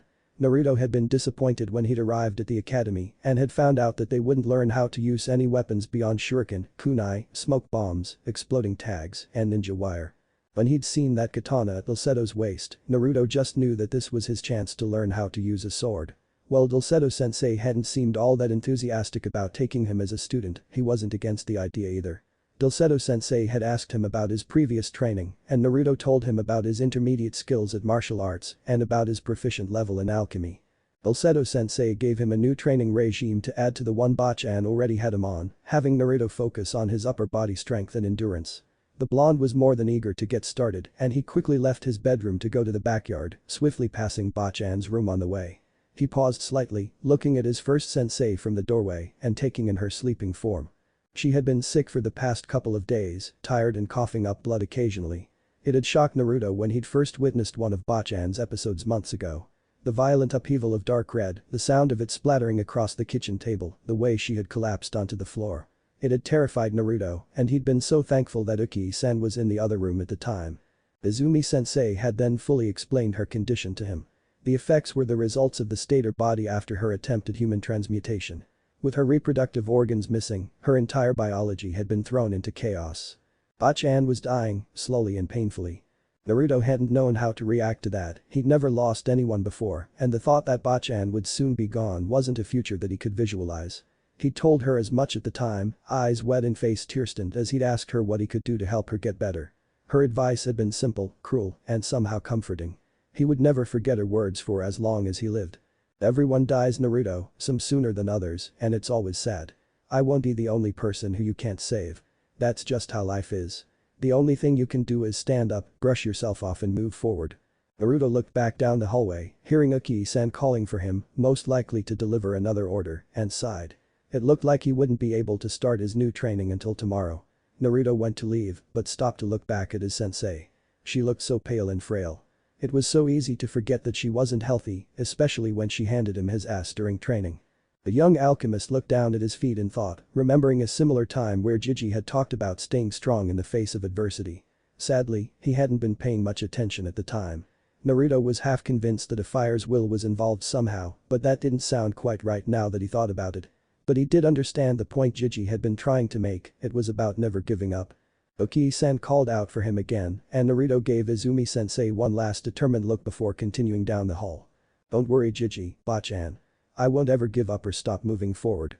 The shinobi alchemist. Naruto woke up bright and early with the birds just waking up to start their day as he ran outside to begin his morning training. It had only been a week since he'd met Dulcedo-sensei, and today would be his first official day of training under the swordsman.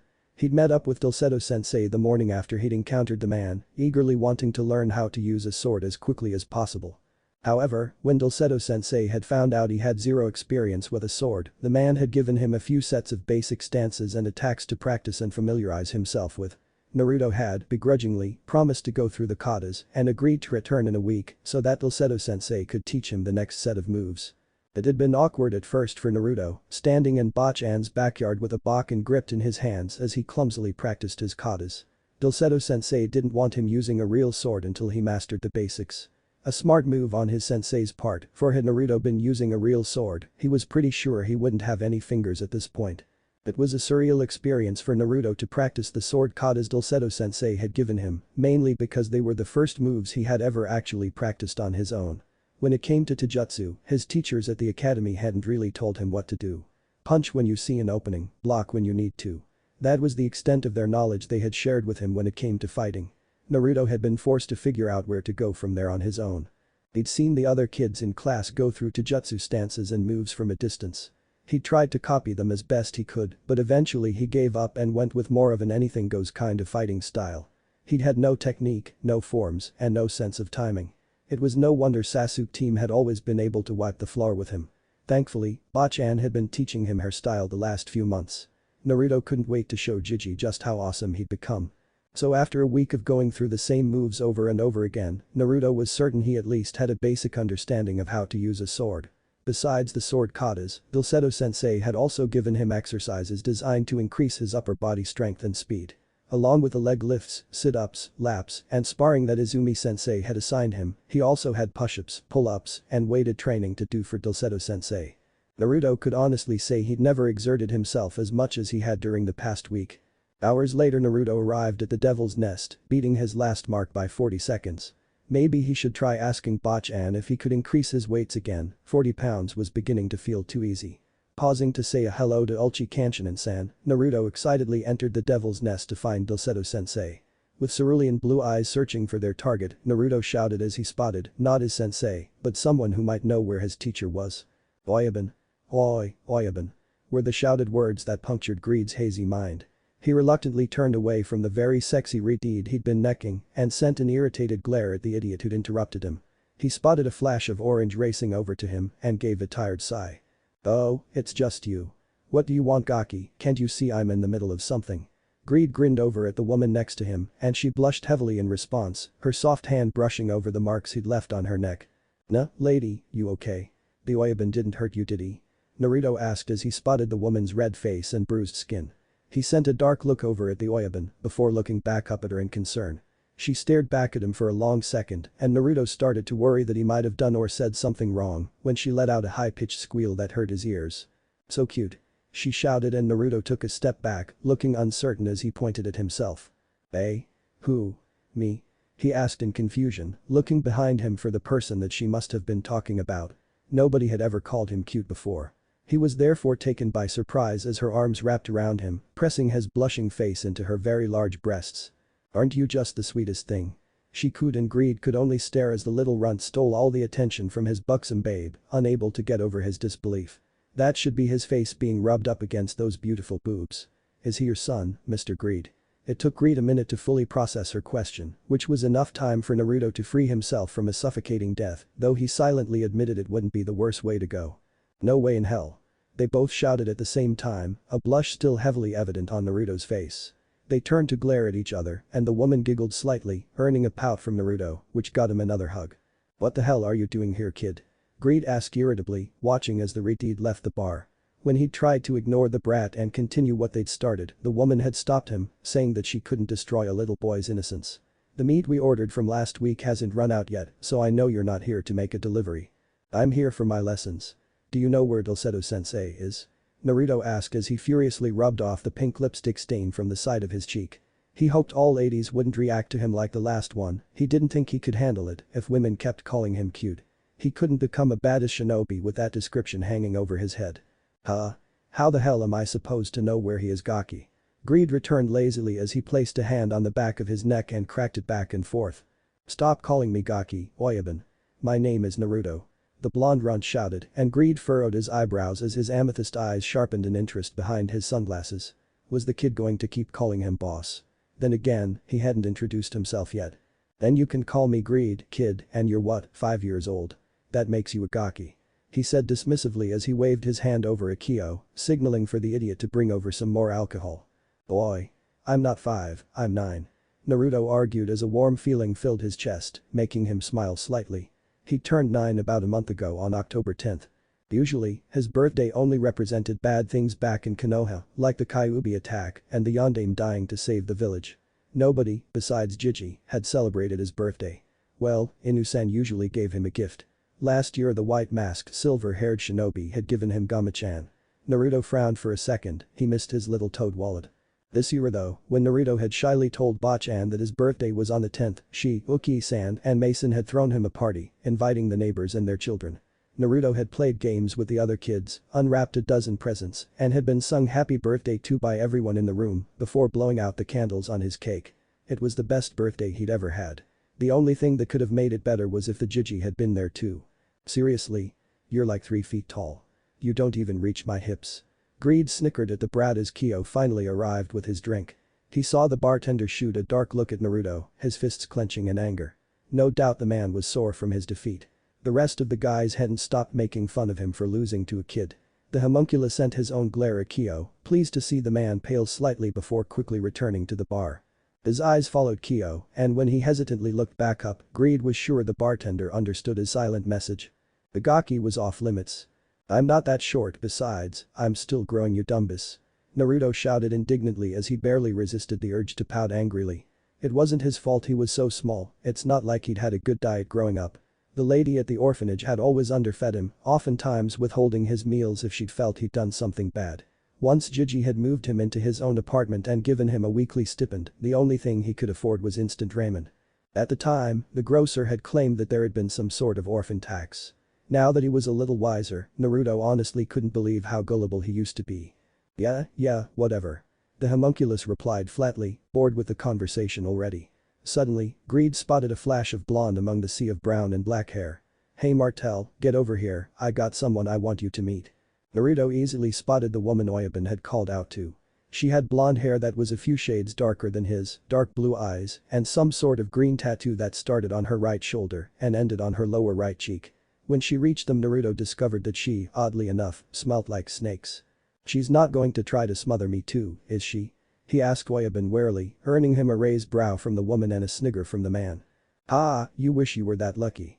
I don't think Martel here finds anything cute. Greed said, and the kid sighed with relief before looking up at the snake chimera with appraising eyes. Martel seemed to pass some sort of test because the runt nodded after a minute and smiled, apparently pleased with what he saw. That's not true, Greed. I find that rattlesnakes can be very adorable. Martel replied evenly as she too assessed the gaki, her dark eyes roving over the child in a snake-like manner, looking as if she were deciding whether he was prey or not. Nice to meet you, Martel Ni-chan, I'm Naruto Uzumaki. The kid said excitedly as he smiled up brightly at Martel. It was a somewhat fascinating thing for Greed to watch, to see a hardened soldier like Martel react to such a childish and innocent introduction. Surprise took over her face first, which was understandable since being unpredictable seemed to be the gaki's specialty. It was the face she made afterward that really astonished Greed. For a second, her usually stern expression softened and the tips of her mouth twitched upward suddenly. Then it all disappeared in the blink of an eye, a blank look replacing any expressions, making Greed almost believe that he'd just imagined the whole thing. The gaki was smiling wider than before though. So he'd obviously seen Martel's moment of weakness too. Have you seen Dulcetto anywhere recently? The gaki is looking for him. He asked after a moment, seeing as Martel and Naruto were content with just staring at each other. Humans were so odd sometimes. The kid briefly glared at him before turning back to Martel. I think I saw him heading towards the roof a little while ago, you can try there. She spoke more to him than to Naruto, but the kid didn't seem to notice the slight snub. Why is this kid even here, Greed? I made a deal with Oyabun. I'll keep bringing your orders from Uki-san's shop if Dulcetto-sensei teaches me Kenjutsu. Naruto explained eagerly, cutting off Oyabun before the guy had any chance to discredit him in front of Martel Ni-chan. She reminded him a little of that purple-haired Kunoichi who'd protected him from a couple of villagers once. She'd smelt like snakes too. Is that so? I got to see this, Dulcetto playing teacher. I bet it'll be hilarious. Ni-chan replied as she chuckled, which made Oyabun laugh too. Naruto didn't really get it, but he smiled anyways and nodded in agreement, making Oyabun laugh a little harder. Come on, I'll show how to get to the roof. Naruto followed readily, barely noticing that the Oyabun had abandoned his drink and had decided to follow them. The shinobi alchemist. Dulcetto sighed happily as he sat on the rooftop of the Devil's Nest. His legs crossed and back slumped up against a doorway to the roof.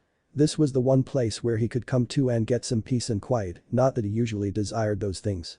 He liked being rowdy, getting drunk, and partying with the others. This moment of isolation was more a requirement than anything else. He needed to meditate to keep his mind clear and focused. His sensei, who'd been a foreigner from Shing, had taught him to meditate often. It helped him stay calm in battle and let him think clearly before striking out at his enemies. Of course, being a chimera, Dulcetto had come to rely on his instincts more than ever when he fought, but the years of swordsmanship had been hammered into him, making meditation a natural part of his life. He closed his dark green eyes and breathed in the warm air deeply, smiling at the way the slight wind ruffled his short hair and tugged on his clothes. When he'd been younger, meditation had always been an annoyance. Now Dulcetto found that he rather enjoyed the activity of doing nothing. There was a certain stillness in the action that his body actually seemed to like. It was here on the roof where he could find the solitude he needed to meditate. No one ever came up here.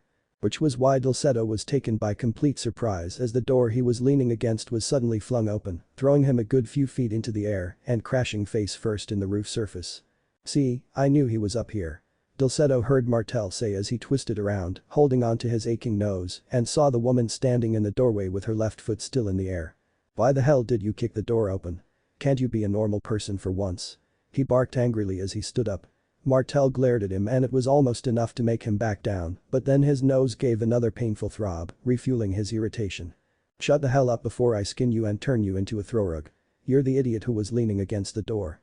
Martel hissed back and Dulcedo growled lowly. "Besides, you have some obligations to uphold, serves you right for shirking your duties." "What are you talking about?" Dulcedo started to say before a flash of orange charged towards him with a wooden sword trailing behind it. He groaned and saw Martel snickering at his situation with a grinning greed standing right behind her. "Dulcedo-sensei, I'm here for my next lesson," Naruto announced happily and Dulcedo sighed heavily, his shoulders slumped downwards as all the anger drained out of him to be replaced with resignation. He sent a glare at Greed who had the gall to look amused. "Damn you, boss. Did you memorize the katas I taught you last week?" he asked and the boy nodded so fast he thought the kid's head might pop off. "Then show me, perform a basic overhead cut, followed up with a side slash, then finish up with a horizontal strike." He saw the blonde nod again and watched with scrutiny as the boy went into his ready stance. The bakken rested in both hands, coming out at a 120-degree angle from the gaki's hips. His legs were spread a couple feet apart and his knees were bent forward slightly. All in all, the starting stance was good. Once the kid got older he'd be able to modify it to suit his style, but for right now the basics would have to do. "Pretty good kid, loosen your shoulders a little and don't grip your sword so hard, you'll get a better flow in movement that way." Naruto made the adjustments Dulcedo-sensei had pointed out and then began performing the katas. He wasn't sure how fast he was supposed to go, so he went with a medium pace. His sensei only had a few corrections to make, but they weren't anything serious. He just needed to hold his sword a little lower or he needed to spread his feet further apart. "Not bad kid, not bad at all. I can tell you've been practicing. This time I want you to go as fast as you can, but don't sacrifice your form for speed. A poorly performed attack could give your enemy the opportunity they need to strike you down," Dulcedo instructed, honestly feeling a little impressed with how quickly the kid had picked up on the katas and with how seriously he was taking it. Naruto nodded and performed the katas as fast as he could, making sure he didn't mess anything up. His speed wasn't a whole lot faster, but there was a noticeable difference. When he finished the horizontal strike, he looked to his sensei and found the man smirking slightly, which made him grin widely. They moved on to review the other forms, and once Dulcedo-sensei was satisfied, he taught Naruto the next set of katas. "I want you to try to combine these katas together to make your own attacks. Once you've got the basics down, you can add them to your fighting and develop your own style of kenjutsu," Dulcedo-sensei stated as the lesson came to an end. "That's what your goal should be kid, to take the things I teach you and make them your own." "Hi, Dulcedo-sensei." Naruto replied as he lowered his bakken and wiped away the sweat on his forehead. He looked over at Nichan and Oyabun, who were sitting near the edge of the roof.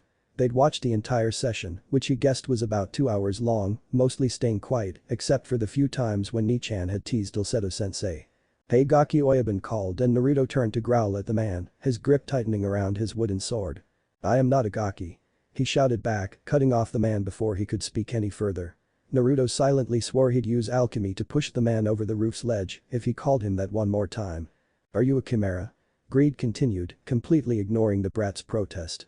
He saw Martel narrow her eyes as she looked the kid over and Dulcedo sniffed at the air again. Naruto simply looked confused and rubbed the back off his head. "Huh, a chimera? Of course not, do I look like a bunch of animals combined into one?" he asked in a deadpan tone while raising his eyebrows at the older man, silently questioning the Oyabun's intelligence. "These two right here are chimeras," Oyabun informed him while wearing a small frown and gesturing towards Martel Nichan and Dulcedo-sensei. Is that why Dulcedo-sensei smells like a dog or Nichan like snakes?" Naruto remarked as he and Dulcedo-sensei approached the other two. They looked surprised by his words, but Oyabun quickly smirked, looking as if he'd just proved the man's point. "Wait a second, you're telling me you can smell what animals we've been combined with?" Dulcedo-sensei asked and he nodded slowly. "How the hell can you do that? Normal humans don't have such a strong sense of smell. I've always had sharp senses. I can hear things that others can't, smell things that people don't notice, and see things from pretty far away. I've always been like this," he explained easily enough. Gigi had told him that it was some sort of special ability and Naruto now wished that he'd interrogated the man a bit more. He'd been too distracted and excited by the discovery that he had such an awesome ability at the time though. "What's with the marks on your face then?" Nichan asked and he crossed his arms while sending a glare out at the city. "They're birthmarks, I've always had them," he answered shortly. He'd never had a problem with the marks on his face. In fact, he'd always thought they were pretty cool. Kind of like the marks the Onizuka clan had. The villagers had hated them though, and the other kids at the academy had always made fun of them.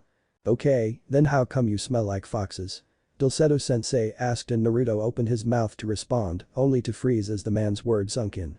He hesitantly sniffed himself, but didn't smell anything out of the ordinary. He stared up at his sensei in confusion, honestly unable to explain that last one. I smell like a fox? He asked uncertainly, and Dulcedo-sensei nodded. Naruto bit his lower lip and tried to think of a reason for why that was. Sure, he'd played with those two foxes on Yak Island, but their scents wouldn't still be on him now. I don't know. I didn't realize I smelt like one. He answered quietly, feeling unsettled by this new information. After the Kyuubi attack, it went without saying that foxes were not liked in Konoha, everyone hated them. And the fact that he'd apparently smelt like a fox, most likely throughout his entire life, made his stomach clench with a feeling that he couldn't place. Was this why the villagers hated him? Had they smelt the fox scent on him too? No, that couldn't be it. Dulcedo-sensei said that normal people didn't have senses that sharp. Damn fox. How many times had Naruto heard one of the villagers call him that? The shinobi who'd sent him into this world had called him that too. Naruto scrunched his face up and tried to understand why. Why did he smell like a fox? Why had the villagers called him that? Why did they hate him so much? Hey Gaki, you okay? Naruto's head snapped up to yell at whoever had insulted him, but the words died on his tongue as he realized that there was something wet on his cheeks. He brushed his hands over his face, mortified to find that he was crying. He quickly turned away from the others and wiped away his tears before turning back, a large smile appearing on his face as he kept his eyes closed. Yeah, I'm good, Oyabun. Think I just got sweat in my eyes or something. It really stung. He said cheerfully as he gave a small chuckle that had no real feeling behind it. He didn't open his eyes to look at their faces, but instead turned away from them to look out at Doubleth, remembering how different Konoha looked compared to the small town. The people in my old village didn't like me so much. They called me a damn fox, I never really knew why though. He whispered somberly, wishing someone would give him the answers he wanted to know. Martel stared at the young boy, surprised at how old and weary he suddenly sounded. She found her heart softening a little towards the blonde, who clearly wasn't as carefree and innocent as she'd first thought. Dulcedo frowned at his student, a feeling of guilt growing inside of him for some unknown reason. It wasn't like it was his fault that the Gaki smelt like fox. He'd just pointed it out to the boy, alerting Naruto to something that he'd clearly been unaware of. Now though, it looked as if he'd given the kid some sort of puzzle piece, and judging by the pain-filled look on his small face, the final picture wasn't a pretty one. Maybe you are a chimera then. Greed stated suddenly, making the others stare back at him. Experiments on humans are not unheard of here in Amistris. These two, along with a few others, used to be soldiers. They were injured, their wounds almost fatal, and were secretly smuggled into an underground military lab where they were combined with animals and turned into chimeras. Is it really too far of a stretch to believe that someone might have done the same thing to a newborn?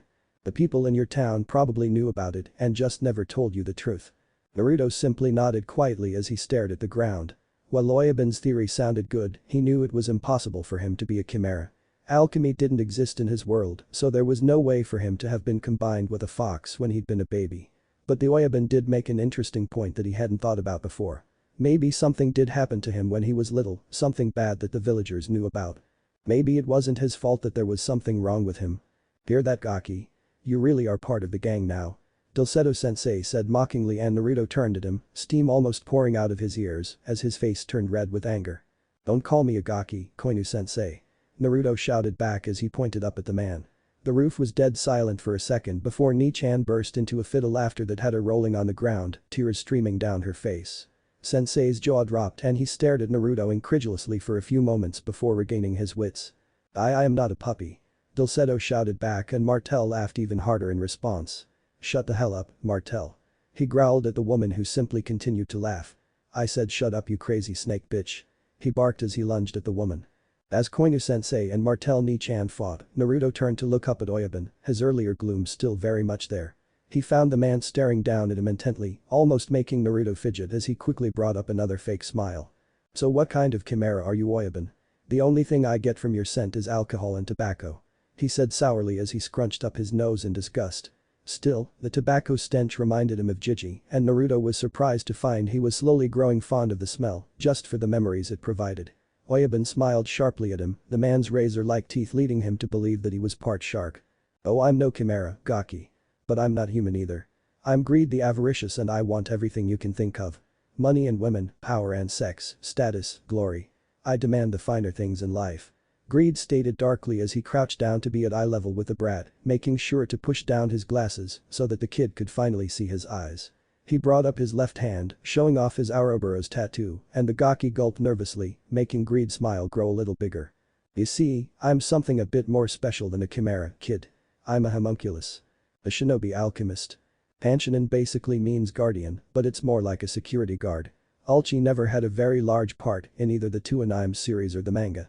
Still, he's a part of Greed's gang, and he's supposedly perverted, so I think I'm going to have a lot of fun writing him. Obviously Gaki means brat, and Yada basically means I did it. It's supposed to be an expression of joy. Team means bastard. Oyabun means boss. In the dub version, Naruto's clones called the original boss, and I found it agreeable that he would do the same to Greed. Koinu is Japanese for puppy. There are two reasons for why I had Naruto use this instead of Inu. 1. Koinu is much ruder, and we all know that Naruto enjoys getting a rise out of others. 2. Koinu-sensei sounds better to me than Inu-sensei.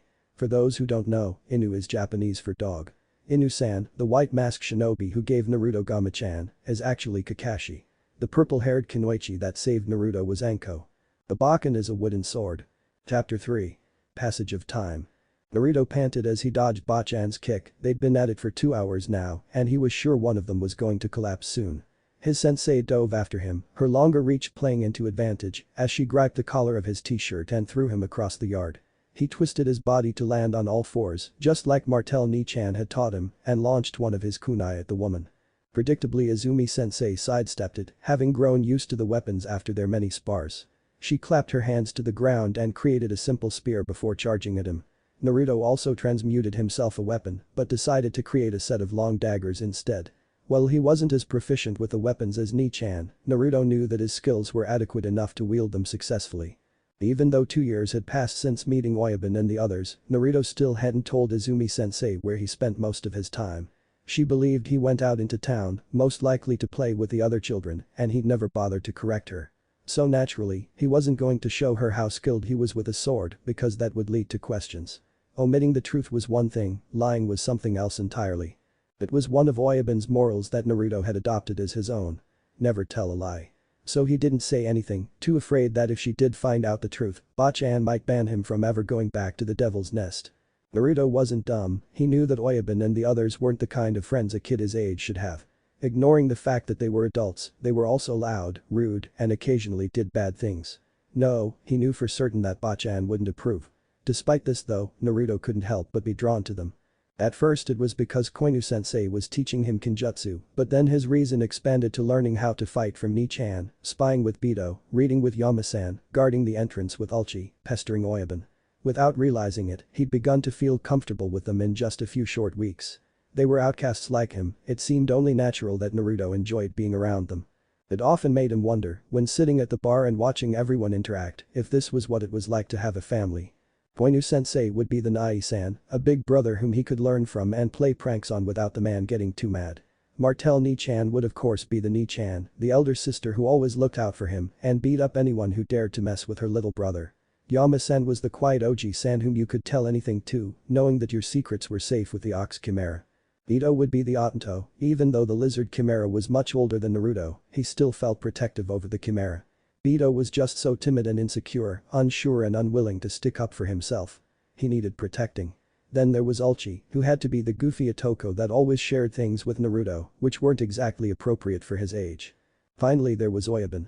If there was any role he would put the homunculus in, it would be that of a Tausen. Oyabun would be the father of their little odd family. He was the person they all referred to, who they looked to for leadership. True, Oyabun had his faults, but Naruto knew the man would defend them from anybody. He'd seen the man's possessive nature shine through on more than one occasion. The first time he'd seen Oyabun's possessiveness had been the scariest as it was when Naruto had first seen the ultimate shield in action. There had been a rival gang in the area 2 years back and they'd been trying to muscle in on Oyabun's territory. One of their members had seen Naruto visiting the Devil's Nest and they'd decided to make an example out of him. The first string of thugs they'd sent after him had been easily dealt with and Naruto hadn't even thought to inform the others that he'd been attacked. The second attack had been successful as they'd managed to knock Naruto out on his way home from the Devil's Nest late one night. Their plan had been simple, beat him within an inch of his, and then leave his broken body on the bar's front steps. Tied and drugged, Naruto had been able to do nothing more than glare at his captors. Then Oyabun and the others had broken in. The events were still a blur to the 11-year-old, but he could still remember the heavy smell of blood and the strewn corpses. And while it had been frightening to watch Oyabun and the others slowly torture the rival gang's leader, Naruto couldn't help the warm feeling that had spread in his chest when the homunculus told the man to never touch him again. "Pay attention to the fight, you idiot, you're leaving yourself completely open." Bachan shouted as her spear pierced the side of his shirt, leaving a large tear in the fabric. Fortunately, Naruto had moved just enough to avoid being cut. "Sorry, sensei." He quickly apologized as he returned his mind back to the fight, dismissing his thoughts for what they really were, wishful thinking. While he'd certainly grown fond of everyone at the Devil's Nest, he doubted they returned the sentiment to such a degree. He couldn't see the others viewing him as a brother or as a son. He slashed upwards with his daggers, only to be blocked by Izumi-sensei's spear for a moment before he swept out at her legs. She moved back to avoid the kick and he pushed the edges of his daggers inwards, making the spear slide by harmlessly into the ground. Swiftly, his left dagger dove towards her unprotected right side, but she countered by using the spear to pivot herself over his attack, landing safely a few feet away. Naruto was about to charge forwards again, but Izumi-sensei sighed suddenly and dismissed her spear with a clap of her hands, signaling that training was done for the day. He followed her lead and dismissed his own weapons before turning back to gaze over the backyard, flinching a little as he took in the massive collateral damage. They'd really gone at it this time. However, after a simple transmutation everything was back to normal. "You lost your focus at the end of the fight," Izumi-sensei stated in an irritated tone, and Naruto resisted the urge to shuffle his feet sheepishly. "You've been here for a little over 2 years now, yes?" she asked and he nodded while glancing up at her through his bangs, unsure of where she was going with this. "Maybe it's time you embarked on your own training and quest for knowledge." "You think I'm ready?" he asked in disbelief, and she nodded. "As you know, I spent a month in the mountains near Briggs in order to be trained by Silver Steiner. It was there that I learned one is all is one. I put you through a similar trial when I left you on Yak Island, though it wasn't nearly as challenging as it was supposed to be." He smiled a little proudly at that. "In time, I came to see my training in Briggs not as a test to be accepted as Steiner's student, but as a mark in my training as an alchemist. It was there, through self-realization and brutal conditions that I discovered who I was and what type of alchemist I wanted to be." "So, it was your pilgrimage?" Naruto asked as he tilted his head in confusion. The Ishbalin monks often went on pilgrimages before the war to seek out enlightenment from Ishbala. Wasn't that what Bachan did? It sure sounded the same to him. "I suppose you could look at it that way," Izumi said while nodding slowly. Perhaps one of the most unpredictable things about Naruto was his knowledge of the Ishbalin culture. It had taken her by surprise at first, seeing a boy who studied alchemy recite religious annotations as if it were normal, but then she'd come to expect the unexpected from her student. "I was 18 at the time, but I wasn't as nearly as proficient with alchemy as you are now. I have no doubts about your abilities to handle yourself. But I don't want to leave," Naruto muttered as he stared down at his feet. "I like it here with you and Iki-san and Mason," and he cut himself off before he could mention the others from the Devil's Nest. "I'm not saying you have to leave this instant," Bachan said with a warm chuckle, relief replacing Naruto's sudden panic. It made him think. If he viewed the others as his family, what did he see Izumi Bachan as? Certainly not like an actual granny, she was way too young for that. "I'm just saying that it's something to think about.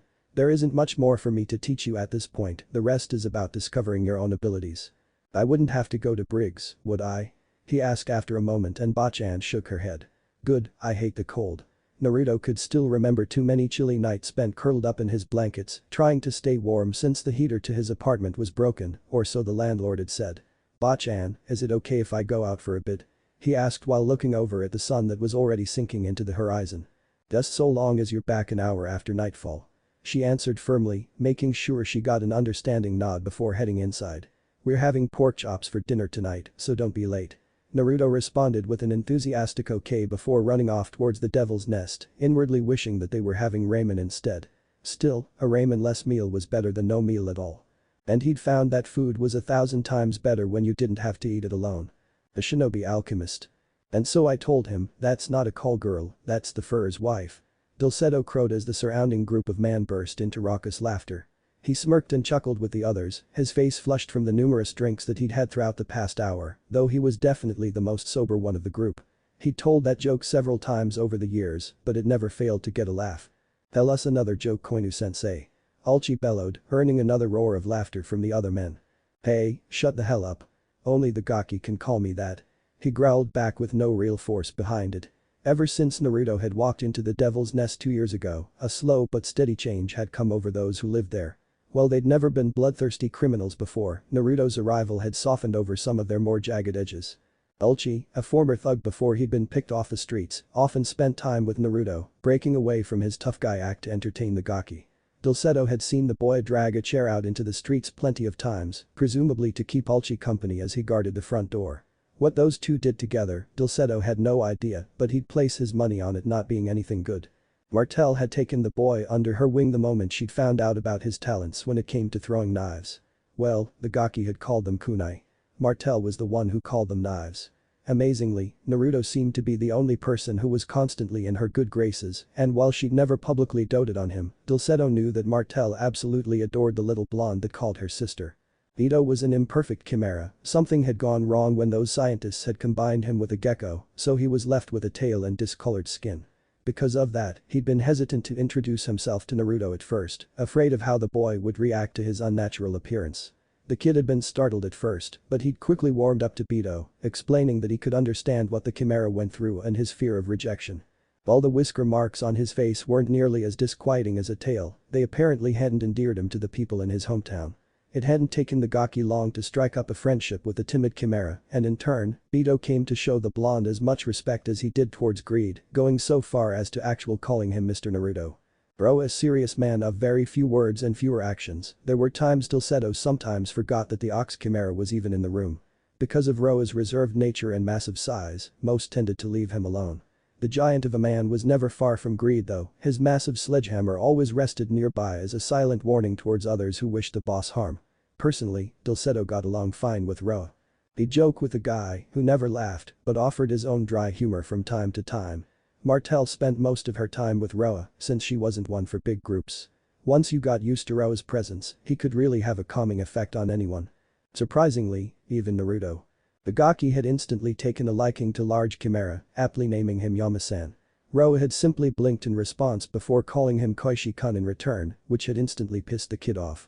Whenever Naruto was with Roa, he caught the boy studying, sitting with his back pressed up against one of Roa's legs and oblivious to the rest of the world. It was the only time the Gaki was ever quiet when he was at the Devil's Nest. Bro also seemed a little more relaxed when Naruto was with him, his posture not as tense as normal as he leaned against the wall and kept a trained eye on the bar's patrons. Greed's attitude, on the other hand, was a mystery when it involved the Gaki. At times he seemed to be completely unaffected by the boy's presence, going about his usual ways uninterrupted whenever Naruto charged into the bar. At other times, Dulcedo had seen the boss stop what he was doing and have the Gaki join him, whether to talk or tease each other, it didn't matter. The Gaki was always happy with the attention Greed showed him. The few normal members of the gang had little to do with the brat, but that never seemed to bother Naruto. Instead he found company in the group of chimeras which were separated from the rest of the thugs, preferring to stick with their own kind. In total, there were 11 chimeras, each one combined with a different animal, and only a few of them had been soldiers. Logan was the oldest of their group when not counting the boss. The 63-year-old was a former soldier injured in a battle against Arugo and combined with a wolverine. He was the definite loner of their group that had a bit of temper and didn't get along well with others. Despite this, the man never turned the Gaki away when the kid came to him. Then there was Marcus and Danit.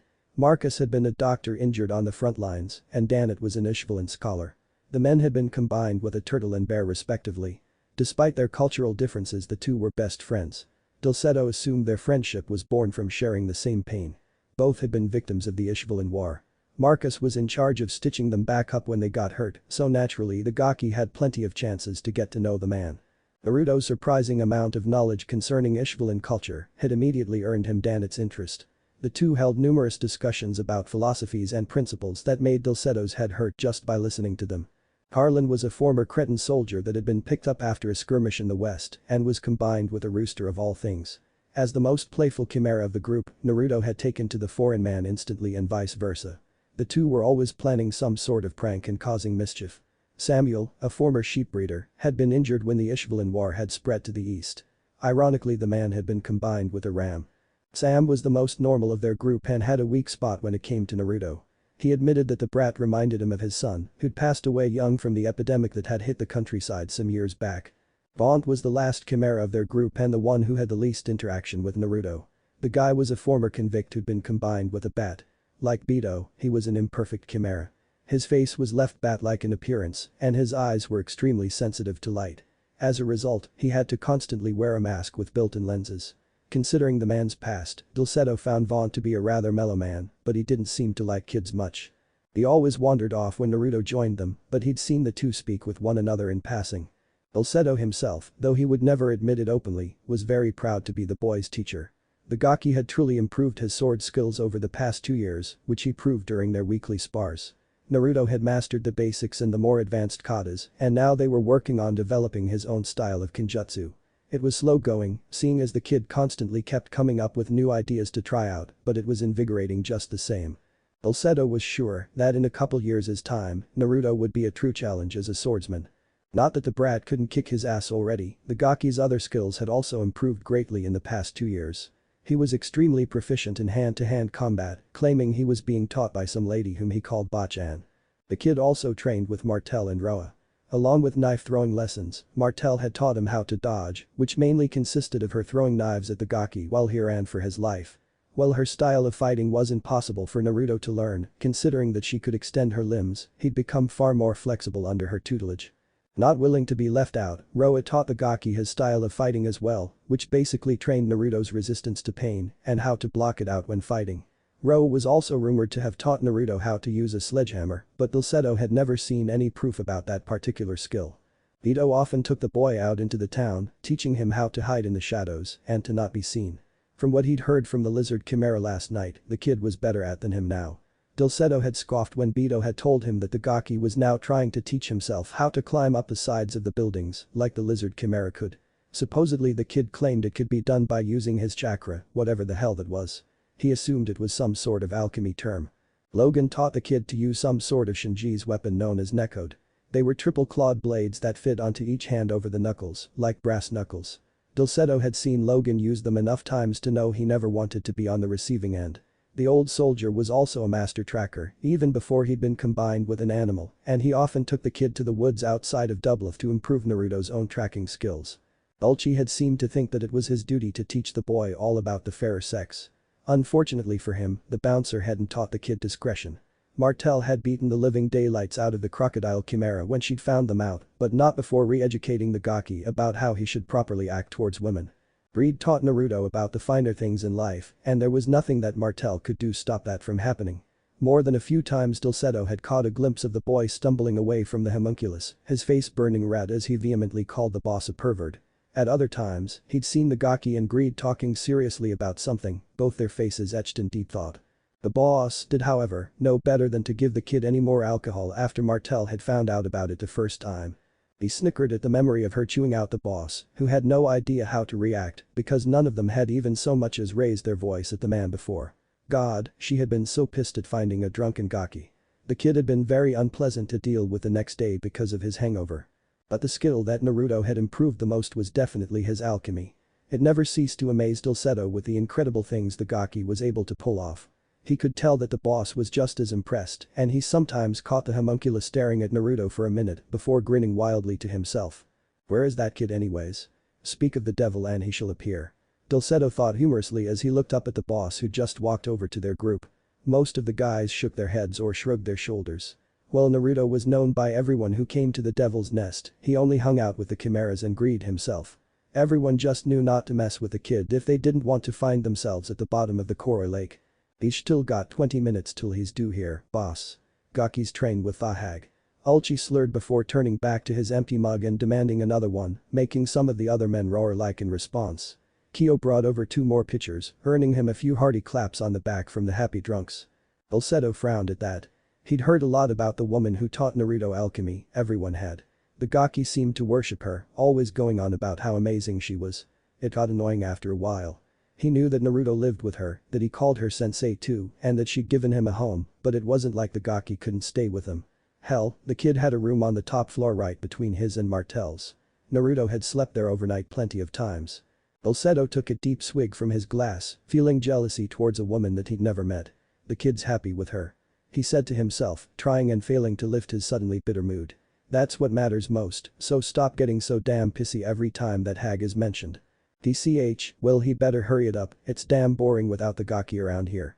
Greed grumbled before returning to his seat.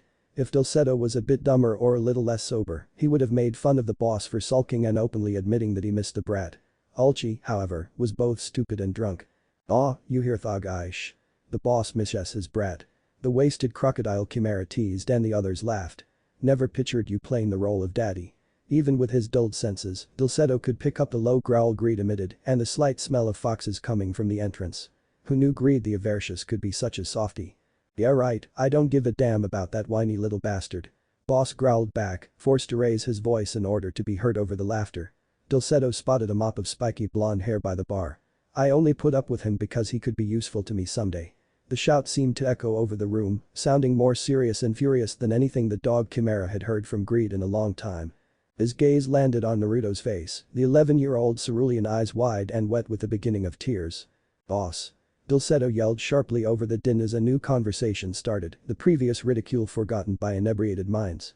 The boss looked over at him, annoyance radiating from his mild glare, and he flicked his head towards the door. Greed's eyes followed the motion, just catching a glimpse of orange as it ran out of the bar. The homunculus quickly returned his attention back to his drink, determined to enjoy the rest of his night. So what if the gaki heard him? He'd meant every word of it. Unable to resist, Greed looked back over at Dulcedo 5 minutes later and was met with a hard glare as the swordsman nodded towards the door again. Greed briefly glowered at his bodyguard before ignoring him altogether, promising himself that he wouldn't leave his couch for the rest of the night. 10 minutes later Greed left the Devil's Nest, grumbling about how the gaki was pain in the ass as he began to search the streets for the youngest member of his gang. The shinobi alchemist. Naruto ran blindly through the streets, bumping into the few people who were still out and ignoring their irritated shouts as he put as much distance between himself and the Devil's Nest as quickly as he could. He furiously brushed away the traitorous tears that escaped his eyes, calling himself an idiot as the Oyabun's angry words echoed in his head. He'd known the homunculus hadn't seen him as a son, would never see him as a son. But he hadn't thought that Oyabun was just using him, that the man didn't even care. His thoughts unexpectedly went back to his time in the academy, remembering one of the first rules they were ever taught. No matter the situation, a shinobi must never show emotion. You must make the mission your top priority, and you must possess a heart that never shows tears. Naruto hadn't understood that rule at the time. How can someone not show any emotions? He understood that the mission was important, but wasn't he supposed to act all brave and cool and strong? And why would he have been crying to begin with? He understood it better now. Maybe it was because he was older or because of the gate, but Naruto could clearly see why that rule was so important. Right now, Naruto desperately wished he could follow that rule. He wished that he couldn't feel this pain and that he'd stayed focused on getting back home instead of becoming distracted with the fantasies of finding a family. He hadn't thought about Konoha for a while. He'd become so caught up in his training and his new friends that he'd lost sight of his original goal, of his mission. He was trying to get back home, he wanted to see Gigi again and become the Hokage. What did it matter that he was only being used by Oyabun? He didn't care about Greed and he certainly didn't need him. He had Konoha. Naruto let out a startled yelp as his foot slipped, sending his body tumbling to the ground in some random backstreet alleyway. He scrunched up his face in a futile attempt to hold back the sobs, but it seemed that small fall had broken his last restraints. He curled up into a miserable ball, his small frame shaking as he buried his face into arms. And started crying in a way that he hadn't since he was 6 years old. He couldn't deny the emotional turmoil he was in, of how badly Oyabun's betrayal had cut him. Naruto had never experienced this before, to care for someone so much and then find out they felt the exact opposite towards him. The villagers always made their hatred known and on some level, he'd accepted that they didn't like him. And yet, to find that the same dislike also existed in Oyabun, hidden under a layer of fake kindness, was just too much for the young boy to bear. "Aki?" Naruto stopped breathing for a second, recognizing that voice instantly and hoping that if he stayed silent, the man wouldn't find him. A small hiccup broke through and he mentally cursed himself as he opened his eyes to see a blurry Oyabun crouched down in front of him. The man's sunglasses were missing and Naruto found himself unable to meet Oyabun's gaze, deathly afraid that he would find them cold and hateful. Just like their eyes had been. "Go away." He sobbed as he buried his face back into his arms and brought his knees up to his chest. "Come on kid, stop crying." Naruto flinched at the harsh tone, wanting nothing more than to be back in his apartment in Konoha. He could take the villagers' cruelty, the bullying classmates, even the loneliness of his life. But he couldn't handle finding out that everything had been a lie. Behind all that pain though, he could a dark anger beginning to build. The sorrow that came from finding out about Oyabun's true feelings turned to rage. Naruto looked up at Greed through his bangs, eyes turning red as the tears continued to stream down his face. He didn't notice the way the homunculus took a step back in surprise or how chakra began to pour out of his body in an unnatural blood-red color. He didn't notice how the searing heat from the chakra evaporated his tears or how his nails grew into claws. He didn't notice the fangs that sharpened as he growled at the man, while the whisker marks on his face darkened. What Naruto did notice was the way Greed was looking at him, seeing uncertainty and wariness bleed into the man's amethyst eyes. All of a sudden, he wasn't staring at Greed, but at the images of the fearful expressions that some of the villagers had given him.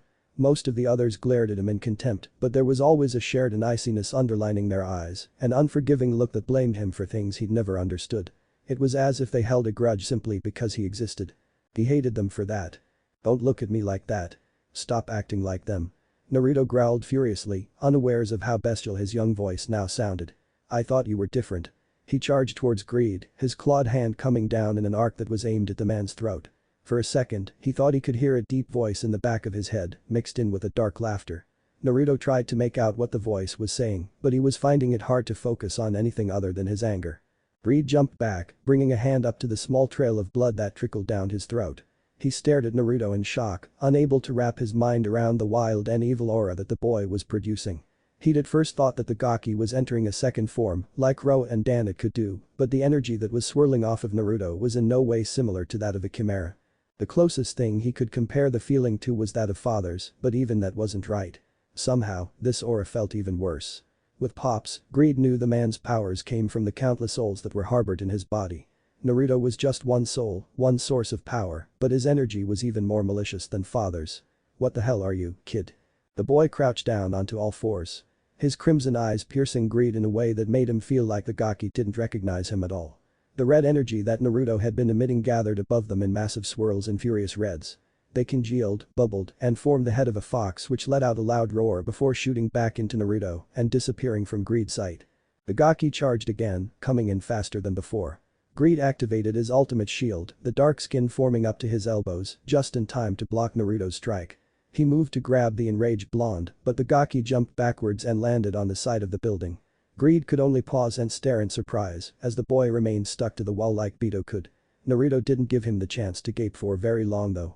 The fist caught Greed under his chin, launching him upwards and onto a roof. As he made impact, several bones broke from the force of the blow, and he knew no normal human would have survived that attack. His healing kicked in, the flash of red electricity coursing through his body, letting him know that his Philosopher's Stone had just used up a life. Damn, he had only about 20 left now. Once healed, he brought out his shield completely, the black carbonized shell covering his entire body and transfiguring his face. He looked towards Naruto, who had just arrived on the rooftop, and laughed. Well, isn't this a surprise? What the hell is going on with you, Gaki?" he asked as he stared down at the feral boy. Naruto growled wordlessly in response, and Greed had a sudden sense of dread as he studied the kid. "You're not even in there anymore, are you? That power, whatever it is, it's too much. It's taking over your body and gaining control." At saying that, Greed felt the souls in his stone crying out in pain, hollering uncontrollably from their torturous existence. For the first time in his life, he felt a twinge of pity for the humans trapped in the Philosopher's Stone. He couldn't help but imagine the Gaki in a similar state, trapped in his own body and crying out in pain, unable to fight back as something else used him. The very thought made him furious. Naruto charged at him again, his mind seemingly only registering his new claws as his only weapon at the moment. Greed didn't dodge, knowing his ultimate shield would block the attack, and instead wrapped the boy in a bear hug, pinning Naruto to his chest. He had to reach the Gaki before things got worse, before he lost the kid to whatever hell was inside of him. "Look, I'm sorry, okay? I didn't mean what I said back there. I'm Greed the Avaricious. I'm not supposed to give a damn about some kid. You're loud and obnoxious, and you're always causing some sort of trouble. You're a brat, but you're my brat." He shouted at the boy while making sure not to squeeze him too hard. For a second, as Greed stared down into those crimson eyes, noticing that the pupils were slits just like his, he found himself staring at something that wasn't Naruto. Something that wasn't even human. He blinked and just like that, the dark power that had been consuming Naruto disappeared. Greed found himself staring into wide hopeful blue eyes instead of vengeful red ones. "Why you mean it, Oyabun?" Naruto asked as he looked up at the homunculus. He wasn't sure how he got trapped in Oyabun's grip or why the man had unleashed his ultimate shield. The only thing he knew was what the man had said, his words being the only thing his hazy mind could latch onto. "Be but at the bar, why you said." I know, I only said it shut them up. I'm the boss, right? I can't afford to look like a softie in front of the guys. Greed replied with a smirk as his deactivated his ultimate shield. Naruto gave him an unsure stare and he sighed, tightening his hold around the kid as he brought up a hand to ruffle the boy's hair. Look Gaki, you're one of my henchmen. That means you're my possession from now on until the day you die. You are mine. There was something dark linger in Oyabun's tone, but Naruto couldn't care less. He could see Greed's eyes and there was no coldness, no hate, and he remembered that Oyabun never lied in his entire life. He bit his lip, barely managing to keep the tears back as he buried his head into the man's broad chest.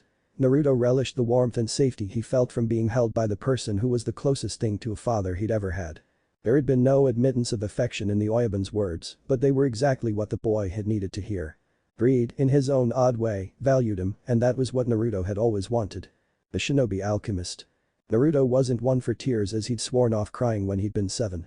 So naturally, when he had cried in the past, it was usually because of something really important, like now. He just couldn't seem to push back the water that was beginning to collect in the corners of his eyes. He kept his head firmly turned away from the others, hoping they wouldn't notice his totally uncool attitude. What's the matter, Naruto? You're not crying, are you? Mason jeered from behind him, and Naruto roughly shook his head, biting his lip to hold back his shaky breaths. Hey, it's okay to see cry, you know. Mason stuttered and Naruto peeked behind him to see Mason's face scrunched up, eyes surprisingly wet. I'm not crying. That's for losers. Naruto denied before turning to look away from the others as the tears finally broke free and he sniffled pathetically. Bachan sighed while bringing up a hand to rub the back of her neck. You know, you don't have to leave if you really don't want to, Naruto. Izumi said before glaring at the small blonde. And tears are not for losers, giving up is. The just recently turned 12-year-old nodded and she smiled warmly before placing a hand on his shoulder. It amazed Izumi with how much he'd grown over the past 3 years. He'd been much too small when she'd first met him, even smaller than Ed had been. Fortunately the years of proper dieting seemed to have done him some good. He was still a little short for a 12-year-old, but she held hope that his growth spurt would hit soon. Izumi studied her youngest student's face, smiling a little as she took in his tear-streaked cheeks. He was finally ready to go out into the world and discover his own path. Unlike where she had gone to Briggs, Naruto would be going across the East Desert to Shing. He was leaving to investigate their style of alchemy, which was called alchemy, and planned to spend 6 months in the foreign country. While Izumi had no doubt that Naruto would be able to take care of himself, she was still going to worry about him. That's what mothers did after all. I'll be back before you know it, Bachan, and I'll have learned everything there is to know about alchemy, I promise. Naruto grinned up at her, giving a thumbs up as he did so. Oh? That's a pretty big goal, you sure you can do it? She asked casually. Of course. Going back on my word would make me a liar and I never lie. The blonde mop of energy replied as he raised a fist into the air. Izumi smiled fondly at the boy that she'd come to think of as her own child. She had no idea when the boy had started saying it exactly, but she knew that he stuck by his personal rule to never tell a lie. It was rather endearing. Unable to help herself, Izumi bent forwards and placed a hand under his chin, tilting his head upwards. His confused face greeted her as she lightly kissed his forehead, sending a silent prayer to whatever higher power out there, be it truth or the Ishbalin god Naruto had told her about, to keep her youngest boy safe. As she pulled back, Naruto stared up at her with wide eyes, his hand gently touching the spot where Bachan had kissed him. It was warm. It was also the first kiss he could ever remember getting. Without a second's hesitation he launched himself into Bachan, hugging her waist as he tried to staunch the new wave of tears that tugged at his eyes. It had taken him a little longer, but he'd finally figured it out. If Oyabun was like a Tausen, then Bachan was like a Kasen. Naruto left the town of Dublith soon after that, his feet taking him to the town's train station, where he would then go to Central City. From there he would head to the most eastern town, Yuswell, and make his way across the desert to reach Shing. He shifted the pack on his back and adjusted the katana on his waist. He looked down at the black sheath, admiring the dark orange wrappings that covered the handle. Koinu-sensei had given him the sword as a birthday present. Naruto had of course loved it instantly and had sworn to take very good care of it. Martel Nichan had personally made him a pair of daggers that were currently tucked into his backpack. They too had orange-colored grips. Beto had somehow gotten him a dark orange hooded cloak that almost completely covered his body, save for his feet, and Yama-san had given him a black vest that looked exactly like Oyabun's. The fur collar would take a little getting used to as it itched the back of his neck, but it was totally worth it in Naruto's opinion. Since yesterday had been his birthday, he'd had a small party with Bachan, Uki-san, and Mason, before sneaking out later that night to meet up with everyone at the Devil's Nest. Even Oyabun had made an appearance, which was good because the homunculus had been avoiding him ever since he told them about his plans to cross the desert the week before. Oyabun hadn't gotten him a present, but Naruto had just been happy to see the man. After the incident last year, he felt as if he'd grown even closer to the homunculus. Oyabun didn't really put anyone at arm's length, but there was definitely a way about the man that kept people from getting too close, not that it had stopped him or any of the chimeras. Leaving without saying goodbye first, Gaki. Naruto turned around sharply, recognizing that voice instantly. Oyabun. The homunculus smirked down at him, giving that sharp grin that Naruto had grown so fond of over the years. You came. He said before rushing over to the man who sat on a bench at the very edge of the station platform. You make it sound like you thought I wouldn't. Greed remarked lazily as he stood up to greet the boy. Naruto skidded to a stop, just short of almost hitting him, and gave the widest smile the homunculus had ever seen. Here, I got something for you. Naruto caught what Oyabun had thrown to him and found that it was a strip of black fabric. He looked back up at the man in confusion before examining the gift more closely. The sash was made of a simple material and about several inches in length. As he turned it over, Naruto felt his breath catch somewhere in his chest. There was the mark of the Ouroboros stitched in red, matching the same tattoo on Oyabun's left hand in design and color. You said once that back in your village your people wore a symbol to show where their loyalties lied. I know it's no leaf, but I figured greed was cut off as something hard crashed into his stomach. He blinked and looked down to see Naruto wrapped around his waist. I'll always wear it, Oyabun, every day for the rest of my life. I promise. The boy muttered as he squeezed the man tightly for a second before quickly letting go. He turned away so that Oyabun wouldn't see his tears and tied the sash securely around his head, making sure the Ouroboros mark rested in the center. He turned back, eyes still a little wet, but with a grin plastered across his face, feeling like the happiest person in the world. It's just 6 months, Oyabun. I'll be back before you know it. The Shinobi Alchemist. Comic number 1. Naruto pisses greed off and avoids a serious question. Naruto studied the Oyabun discreetly from where he sat next to Koinu-sensei, his eyes narrowed, showing that he was in deep thought as he ignored the rowdy atmosphere surrounding him. The man was, as usual, sitting on the expensive black leather couch that was designated as his alone. It looked surprisingly bigger than normal, but that may be because it didn't have 2 or 3 women on it. Oyabun usually had company.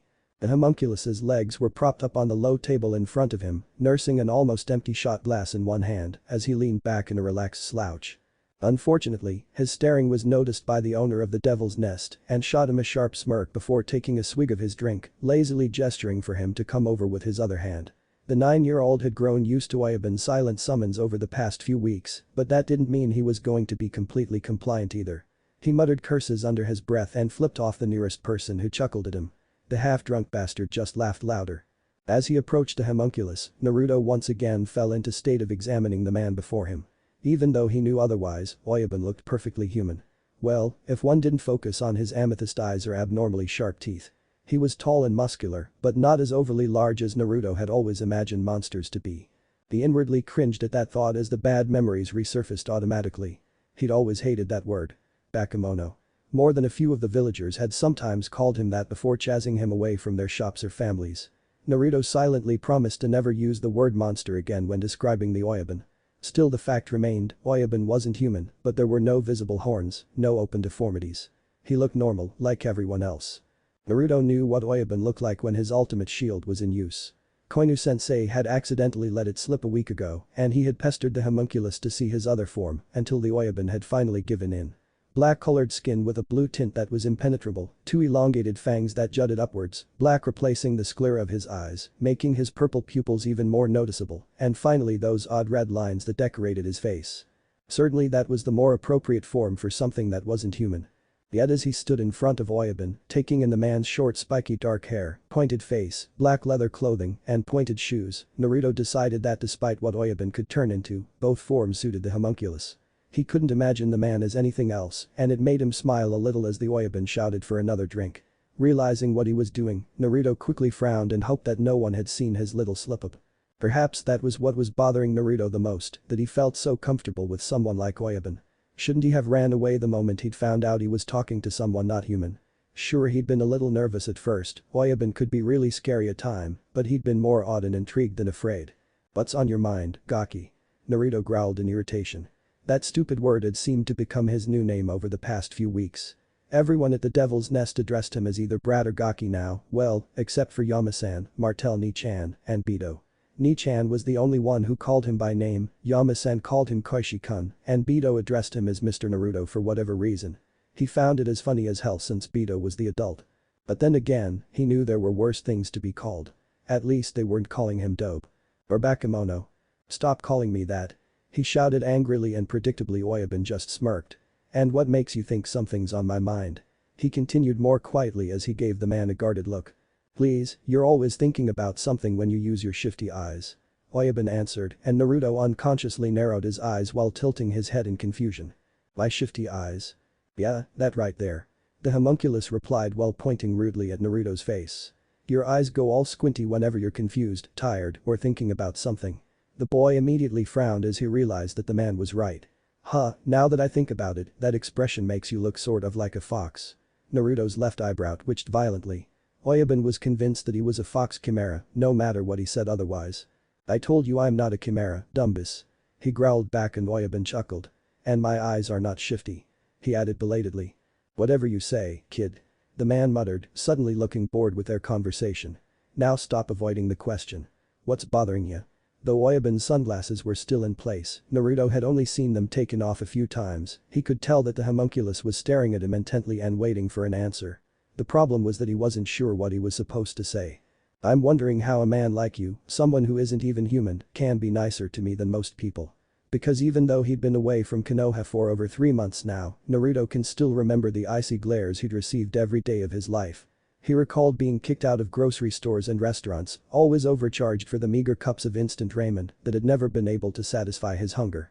He could recount the times when some older kids or a few of the villagers had beaten him up on more than one occasion. And he remembered crying in a hospital bed, covered in fresh bandages with only Gigi there to care and offer comfort. So naturally his thoughts kept turning back to 2 simple questions. Why are you kind to me? How can you accept me so easily? Naruto mentally shook his head, feeling oddly vulnerable and embarrassed at even having those thoughts. He definitely couldn't tell Oyabun what was on his mind. Well? Spit it out, brat. Wait, don't tell me. You've decided that you want to be one of my henchmen. Sorry Runt, but there's a height limit. Oyabun looked positively gleeful as he tilted his head downwards just to prove his point. You have to be taller than me when I'm sitting down to be able to join. Naruto, who sadly wasn't even at eye level with the homunculus in their respective positions, wanted nothing more than to wipe that smug smirk off of the man's face. He wasn't short, damn it.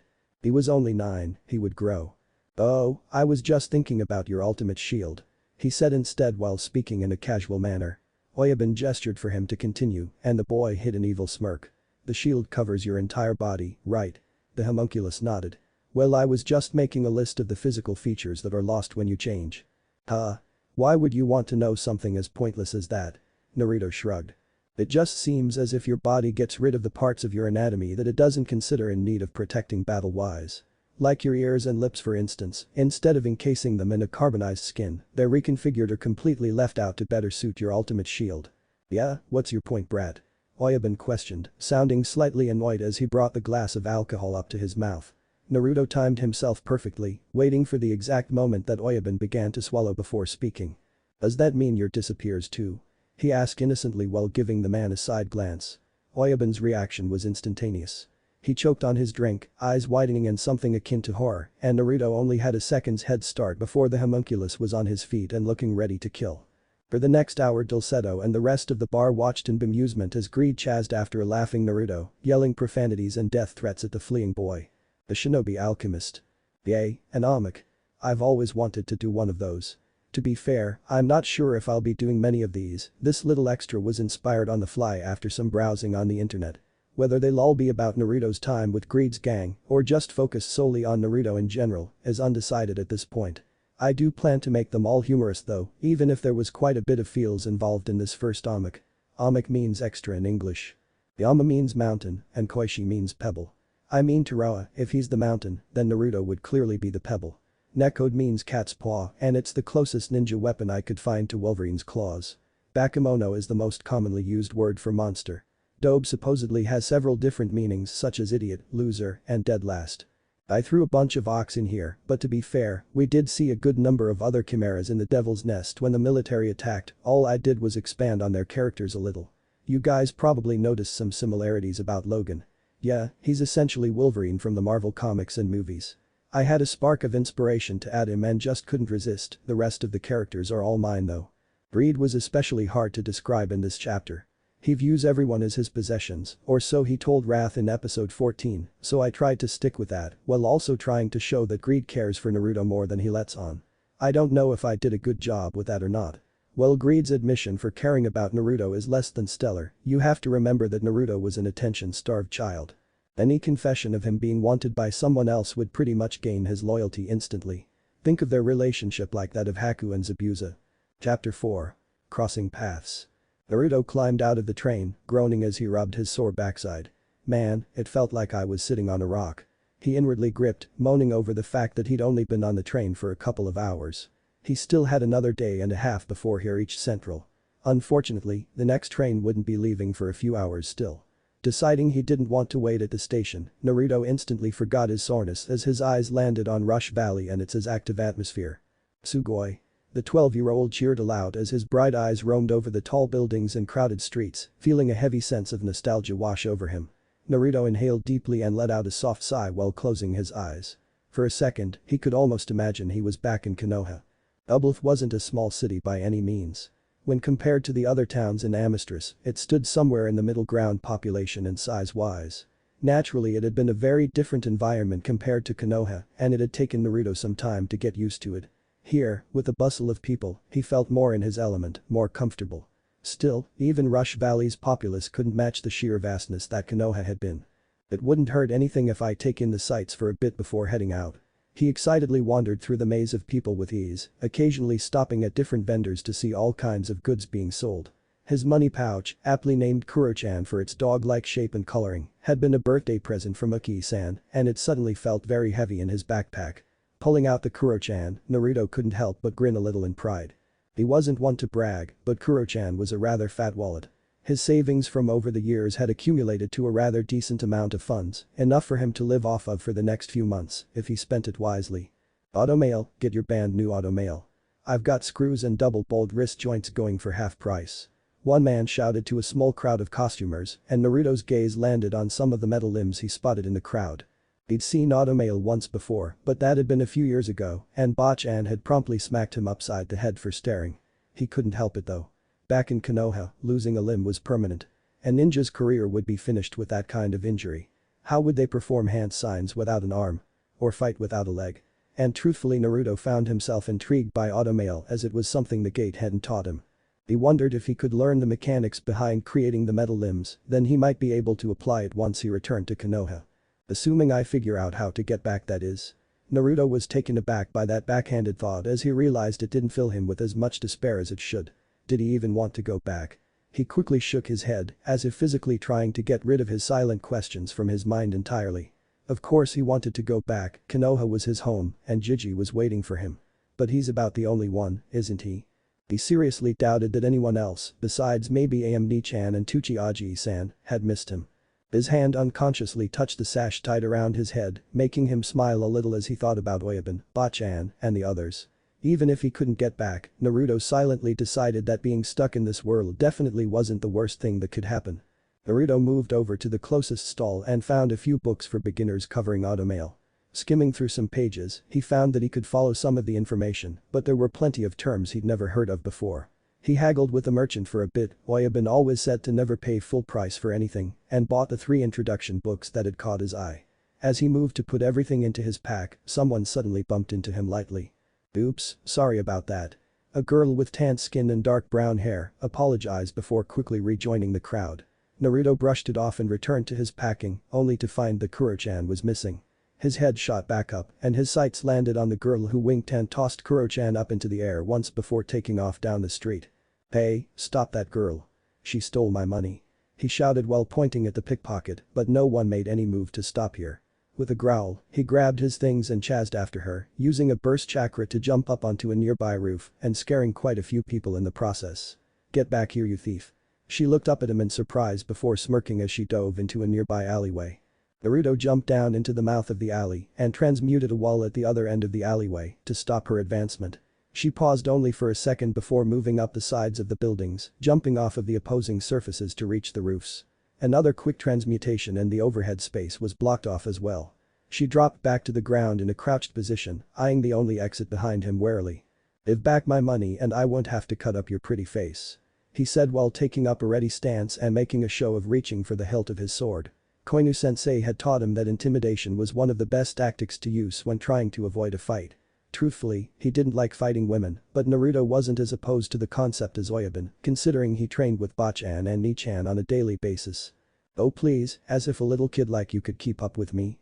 How old are you, 10? She asked with a smirk while switching Kuro-chan from hand to hand. "You should just run home, little boy." "I'm 12. He shouted back and she blinked in surprise. What the hell was wrong with these people? He was still growing, damn it. "Seriously, but you're so short." She taunted and Naruto gritted his teeth before clapping his hands and slamming them onto the ground. The stones of the opposing buildings shot outwards, wrapping themselves around the thief's waist before she could dodge. She struggled fruitlessly as he approached her, grinning triumphantly as he took back Kuro-chan from her free hand. "Let me go, you little punk." Ignoring her completely, Naruto carefully counted out his money to make sure she hadn't snuck out any bills, just in case she'd been caught. Satisfied that everything was there, he stepped back and gave the girl a sharp glance. "Why did you steal my money?" he asked seriously while looking up into her pinched face. He'd made sure the transmuted stone's hold wasn't too tight, but she wouldn't be getting out of there anytime soon without anyone's help. She glared at him for a long moment before stubbornly turning her head to the side, as much as her position would allow. "Alright, what's your name then?" "Like I'm gonna tell you, shrimp." She yelled angrily and Naruto, irritated, was half tempted to just flip her off and walk away. That's what Oyabun would have done at least. Well no, now that he actually thought about it, he was pretty sure the homunculus would have flirted with her instead. Looking at the girl's frustrated face, Naruto sighed after a minute and transmuted the alleyway back to normal, leaving her held in place as he created a makeshift chair to sit on. He studied her appearance more closely, seeing that she wasn't dangerously thin, so she hadn't robbed him to pay for food. He could remember the few times he'd tried his hand at thievery when he'd been desperate. He'd never managed to get away with it either. "Well, my name's Naruto Uzumaki," he said confidently while subconsciously touching his headband again. Despite the past few years, he still wasn't very sure how to act around someone around his own age. He'd never really spent much time with the other kids in Doubleth, preferring to train or hang out at the Devil's Nest instead. She gave him a harsh look and Naruto held her stare, feeling as if she were silently measuring him. Just as he was beginning to feel restless, the girl huffed and sagged slightly in her restraints. "Paninya." He tilted his head confusion and she rolled her black eyes in exasperation. "My name is Paninya." "How old are you, Paninya-chan?" He guessed she was a few years older than him at the most. As he looked her over again, his gaze rested a little longer on her chest than was strictly necessary. Naruto quickly looked away to cover a blush and mentally cursed Oyabun for being such a pervert. 16. "I'm 14. She growled, sounding angry, and he worried that she might have caught him eyeing her assets. "You've got your stupid wallet back. Can you let me go now?" "Not until you tell me why you tried to steal from me, Paninya-chan." His genial mood dropped suddenly and he glared at her. "Nobody steals from me." Oyabun couldn't stand having his things taken from him, and Naruto had unfortunately picked up that personality quirk. Seeing that his dark tone had made Paninya-chan nervous, he shook his head and gave her a sharp smile that he'd also learned from Oyabun. "Then again, maybe I like seeing you tied up like this." Naruto had seen the homunculus pull this trick plenty of times when one of the ladies at the bar got mad at him. A blush bloomed across Paninya-chan's face. "Ah, idiot." She shouted in embarrassment and Naruto sniggered behind his hand. The insult didn't even register in his mind. He'd heard and said far more creative things over the past few years. "I was trying to pay someone back, okay?" Paninya-chan continued and he sobered instantly at her serious tone before motioning for her to go on. She sighed but eventually told him about Dominic, an old automail mechanic who'd taken her in after her parents had died in a train accident. He'd given her new legs, a home, and the chance at actually having a future. She simply wanted to pay him back for all that he'd done for her. Naruto let her go soon after that, telling her to be more careful about whom she stole from next time, before continuing his exploration of Rush Valley. When she'd asked why he'd let her go, Naruto had found himself thinking about Gigi. He had never given the Hokage anything but grief as he'd gotten older, always acting out to get attention.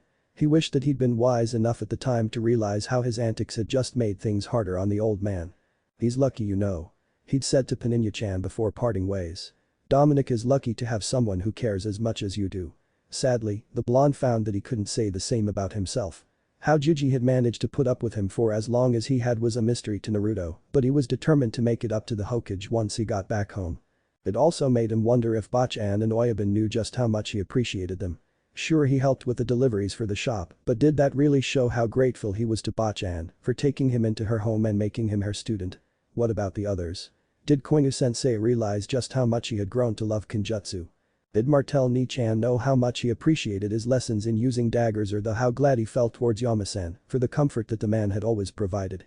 Yeah, I heard it from a pal of mine in Yuswell. The fullmetal alchemist saved the whole town from some corrupt soldier. He even gave them the property deed, so now the military won't be able to tax their lands. Naruto paused next to the two men as soon as he heard the words fullmetal and Yuswell. I guess it's true what they say, he really is a hero of the people. Man, that fullmetal is something else. I tell ya, the Elric brothers are the best thing to ever happen to the military. The other man agreed before the two disappeared into a nearby shop, leaving Naruto to think over what he just heard. He knew who the Elric brothers were, of course. They were his sibling disciples and Izumi sensei's fist students.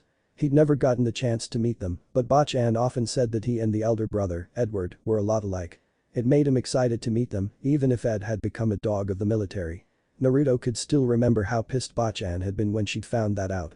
She turned to him right then and there, promising that if he ever joined the military, she would feed him his own spine. He'd assured Bachan that he understood and promised to never become a state alchemist. Besides, after hearing about how everyone at the Devil's Nest had become chimeras, he knew better than most just how corrupt the military was. After stopping at a restaurant, Naruto spent the rest of his time window shopping before he boarded a train again. Fortunately, this time he was taking the express line that headed all the way to Central, so he wouldn't have to switch trains again. The new train seats were just as uncomfortable as the last, but Naruto was able to distract himself by reading his new automail books. A day and a half later, he finally arrived in Central City in a sour mood. His temper only worsened when he'd found out that because of how late it was, the next train for Yuswell wouldn't depart until the next morning. Muttering to himself about finding a hotel, he started to trudge his way out of the station. Hey, somebody stop that guy. A voice shouted and Naruto turned to see a masked man running in his direction, clutching a purse with one hand and a gun in the other. Looks like my day just got a whole better. Naruto said with a grin as stepped into the man's path. The masked man stopped just short of running into him before aiming the gun in his direction. Naruto wrinkled his nose at the weapon. After a bad experience when he'd been 9, he found that he didn't like guns. Off to bed with you, like a good little boy now. The man threatened while waving the gun around a little. Unimpressed, Naruto clapped his hands and slammed them onto the ground, transmuting a cage around the man. One of the rising bars hit his hand, causing him to drop the gun, which clattered to the ground and landed by Naruto's feet. What the hell? I think you're the one who crawled out of the crib too early. He mocked as he picked up the weapon, laughing a little as the masked man crumpled to his knees in disbelief. Hey. The voice from early called again and Naruto turned to see a man dressed in blue, the standard uniform issued by the military, running towards them. The soldier was of average height and build with short spiky black hair that was mostly brushed back except for one long bang. Nicely done. The soldier said once he reached them, panting slightly. Upon closer inspection, Naruto saw that the man had an angular face with a trim beard, glasses, and hazel eyes. Oh wait, you're just a kid. The soldier continued while blinking down at him in surprise. Boy. I'm not just a kid, I'm Naruto Uzumaki. He shot back in an annoyed tone. Megain-sen studied him for a second before smiling happily. Well Naruto, it's nice to meet ya. I'm Lieutenant Colonel Maes Hughes. The man started as he patted Naruto on the back vigorously, almost causing the tired and irritated boy to fall over. And thanks for catching this guy. Heh, I'm afraid I'm not as young as I used to be. Roy would have never let me live it down if I lost a simple purse snatcher. Megain-sen suddenly frowned. Speaking of, what's a boy your age doing out at this time of the night? Where are your parents? Eh? He replied dumbly, thrown off by Megain-sen's fast talking for a second before muttering an answer. I just arrived here from Rush Valley and I, don't have any parents. Oh, I'm sorry to hear that. Megain-sen apologized sincerely before placing a hand on his chin and thought. Rush Valley, huh? That's a pretty big distance to travel on your own. You must be one tough kid, Naruto. Well I mean, clearly you are, what with taking down a criminal all on your own. Do you have anywhere to stay tonight? Slowly, feeling a little unsure about what was going on, Naruto shook his head. Well then Megain-sen's face suddenly darkened as his hand disappeared into the top of his uniform, quickly withdrawing whatever he'd been reaching for. Naruto stepped back in surprise as a picture of a woman and little girl was shoved in front of his face. You have to come stay at my house then. My wife Gracia and daughter Alicia would love to have you. Footsteps pounded from nearby and the confused boy turned to see two more breathless soldiers join the scene. Oh great, there you guys are. You know, you really should exercise more if having to keep up with a common crook is too much for you to handle. Megain-san chided them with a disapproving frown. But you were just as Naruto started to say before Megain-san threw his arms up in the air, cutting him off in a frantic manner. Ah. Allow me to make the introductions. Second Lieutenant Maria Ross, Sergeant Denny Brosh, this is Naruto Uzumaki. He nodded in greetings to the two panting soldiers, and they returned the gesture. The woman had black hair, black eyes, and a mole under left eye, while the man had dark blonde hair and blue eyes. He caught the crook while you two lagged behind, huffing and puffing. The two soldiers, clearly embarrassed, saluted and apologized while promising profusely that they would work harder. Now Naruto, could you let the perpetrator go so that he can be properly arrested? Clapping his hands and undoing the transmutation, Naruto was startled slightly at the reactions he got. He can transmute without a circle.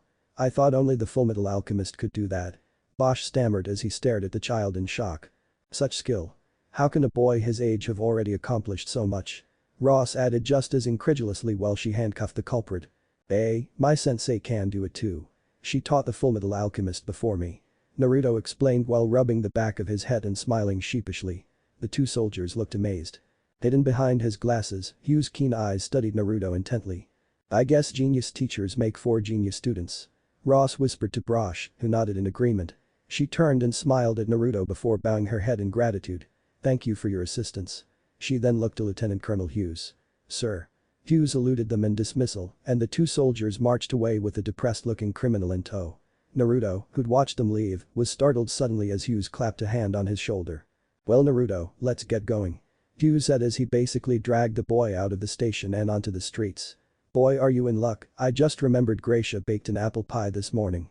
She makes the best ones in all of Central.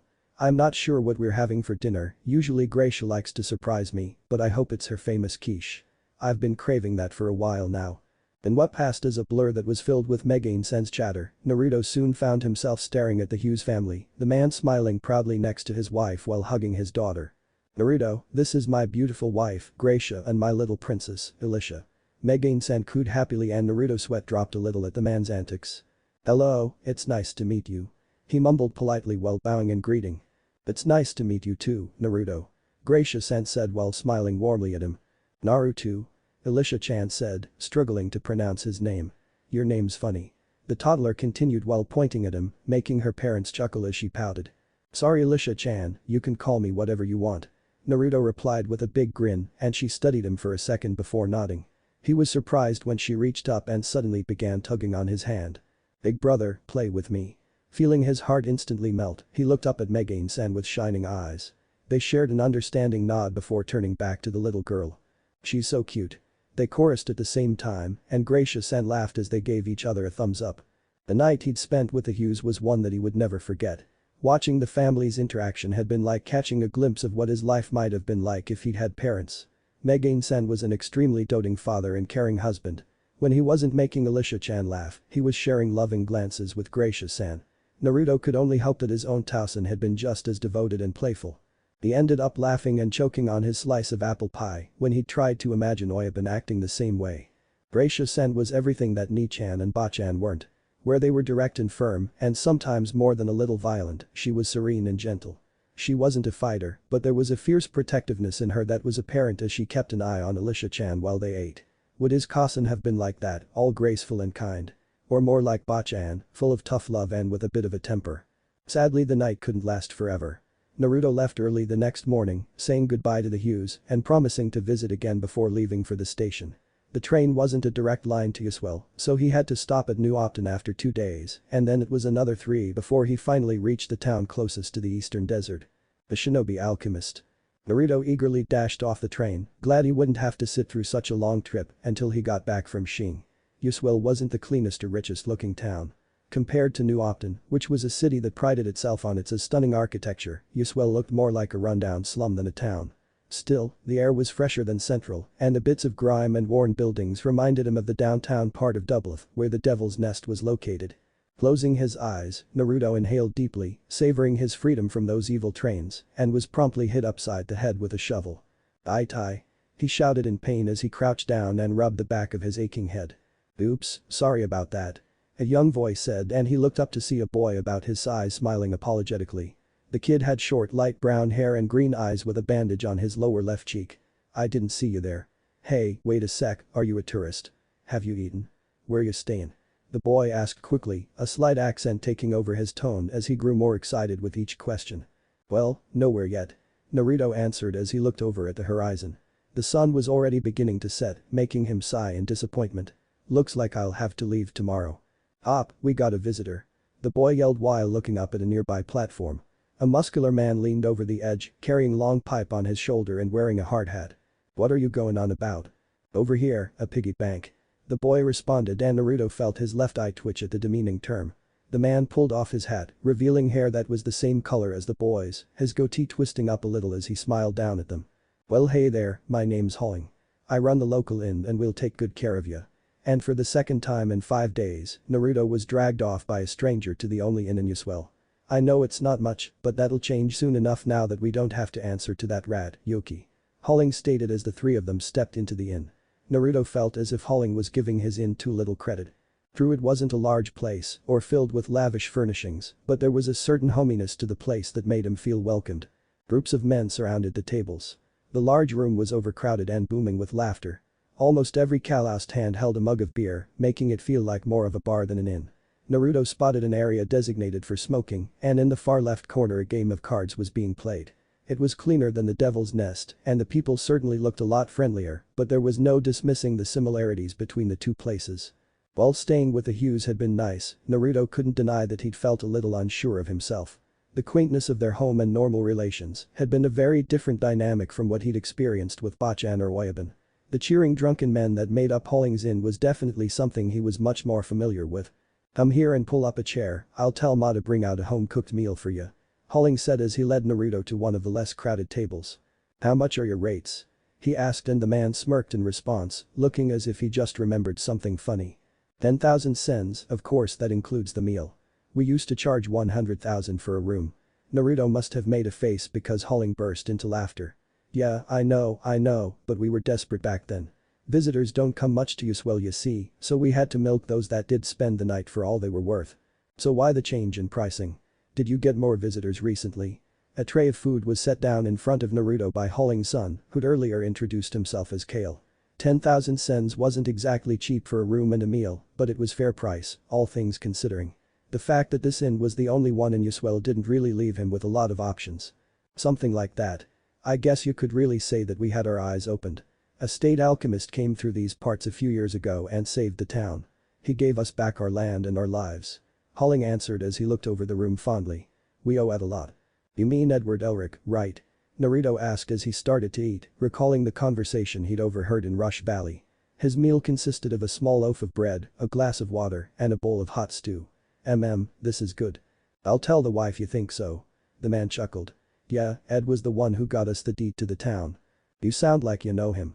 Kale added and he nodded. Sort of, we have the same teacher. I haven't gotten to meet him for myself yet, but I'm sure we'll run into each other soon enough. What are you doing out here in Yuswell anyways, kid? A random miner asked. I'm going to cross the desert to visit Shing. He answered cheerfully and chaos broke out. What? All by yourself? The desert's a dangerous place, kid. Do you have enough provisions? What do you want to go to Shing for? Several more voices joined the ruckus and Holling whistled sharply to get the room under control. Alright everyone, just calm down. Naruto had no idea just how many people had been listening to their conversation, but it seemed like the whole bar had been paying attention. The Devil's Nest was the exact opposite in those regards. There had always seemed to be an invisible line that had separated the bar's customers and the Oyabun's gang. If they had overheard something, the patrons were usually smart enough to keep their mouths shut and pretend they didn't hear anything in the first place. Dale is right kid, the desert is dangerous. It's okay Holling, I've got everything I need in my backpack. Naruto started as he patted the orange bag resting at his feet. Besides I'm an alchemist. I can take care of myself. He grew serious as he looked up into the man's eyes, staring hard as Holling gave him an assessing look. The man nodded after a minute. Fine, but if you need anything, don't hesitate to ask Naruto. The evening continued from there in a more jovial manner, and Naruto spent a few hours getting to know the people of Yuswell before retiring for the night.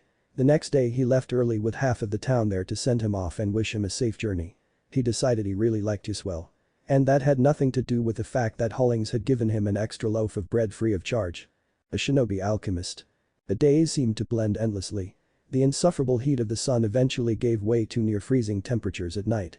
The orange cloak that Beto had given him turned out to be a lifesaver against the desert's harshness. The first day in he'd been forced to stuff his vest into his backpack, the fur and black leather made him unbelievably sweaty. Whenever he was fortunate enough to run into an animal, snakes and lizards mostly, he ate them instead, preferring to save his rations for later. At one point, he had gotten lost in a sandstorm and completely thrown off course. As luck would have it though, he stumbled onto some ruins a day later. Oyabun always did say he had the devil's luck. Naruto tugged his hood more securely over his head and moved to get a closer look at the relics that must have once been an impressive city. The sand-ridden marbled pillars and broken statues were corroded until they were almost unrecognizable to what they'd once been. He paused in his exploration as he spotted the oddest mural on a partially demolished wall. It looked like an animal of some sort in the center of a pentagram that reminded him of a transmutation circle. Moving in to get a closer look, Naruto was snapped out of his reverie as something clattered off in the distance. He headed in the direction of the noise, eyes widening moments later as he spotted a well that was filled to the rim with water. Water, water, water, water. He chanted happily as he rushed towards the well, but was suddenly forced to stop as he saw something flying towards his face. He sidestepped it easily. The slow-moving projectile had nothing on his dodging lessons with Ni-chan and turned to see a group of people standing not too far away from him on an overhanging ridge. They wore tattered clothes and had white hair with dark skin. Numerous red eyes glowered down at him and a person from the small mob threw something at Naruto. He caught it, seeing as it was only a rock, and glared back at the people, the scene bitterly reminding him of Konoha. This reaction was what he was more accustomed to, hateful eyes that blamed for horrible things that he could only imagine. Return to where you came from, Amestrian. A man, who seemed to be the leader of the group, ordered as he raised a thick stick overhead in a threatening manner. I'll leave as soon as I get some water, Ishbalin. The leader growled and the others whispered amongst themselves, visibly worried that their race had been identified so easily. Naruto bowed to them respectfully, the knowledge of Ishbalin customs rising up to the front of his mind. I promise to take only what I need. Predictably they watched him closely as he set his backpack down and brought out one of his canteens to take some water. He drank his fill before filling up his other 3 canteens Bachan had made him pack. The uneasy atmosphere was broken as a crashing noise rang out from somewhere deeper in the ruins. The Ishbalins nervously shifted about, clearly not wanting to leave him unattended despite the urge to investigate. Then a voice, a little girl's from the sound of it, started shouting for help and Naruto took the decision out of their hands. He ran towards where he could still hear the girl, ignoring the people chasing after him and their demands that he stop. Naruto found the girl crying in a cloud of sand, coughing harshly as she tugged helplessly at a large broken stone pillar. She couldn't have been any older than 7. She looked up at him, squinting through the kicked-up debris, and rushed forwards, tugging on his arms wildly as she pulled him back towards the rubble. My big brother, he's trapped under the rocks. Please, you have to get him out. Before they could reach the pile of rocks the group of Ishbalins arrived, their makeshift weapons pointed in Naruto's direction. At realizing the situation though, the group unanimously decided to ignore him for the moment. An older woman broke away from the crowd to tend to the sobbing girl, while some of the men rushed over to the fallen ruins. Abel, are you alright? The leader shouted to the trapped boy. Everyone was silent as they waited for a reply. Why yes. A muffled voice replied from underneath the rubble. But I can't be breath, uncle. The men moved quickly, removing what broken stones they could and not making much progress. Naruto moved to help them, but the old lady with the little girl still in her arms grabbed his shoulder, stopping him. You should leave now while you have the chance, young one. She muttered lowly while running her hand through the girl's hair in order to calm her down. There is no need for an Amestrian to get involved in Ishbalin matters. He frowned at her. It's one of Ishbala's teachings that those in need should be helped, no matter the discrepancies. He recited in a hard tone. Ignoring the woman's shocked face. He moved past the glowering group of Ishbalins. The few who weren't helping swiftly moved away from Naruto. It brought a hollow pang to his chest that reminded him of darker days. Outwardly unmoved by their actions, he crouched to his knees and performed some simple alchemy, transmuting the fallen stones into a small hut. The leader ran inside and came out seconds later with a boy a little older than the girl nestled in his arms. The moment of relief lasted only a few seconds before the Ishbalins turned on him, weapons once again raised, and Naruto was prepared to flee should they attack. However, the old lady stepped in front of the group, halting their advance as the little girl rushed over to hug his legs. Thank you, mister, thank you so much for saving Abel. The little girl sobbed gratefully before rushing over to her brother, hugging him with all she had. The leader stared at him for a moment before nodding his head in thanks. Naruto smiled a little, bowing lowly with his hands fisted together, as was the custom and saying goodbye among Ishbalins, and returned to where he'd left his backpack. He briefly checked over his supplies to make sure a straggler hadn't stolen anything before hiking his bag onto his back.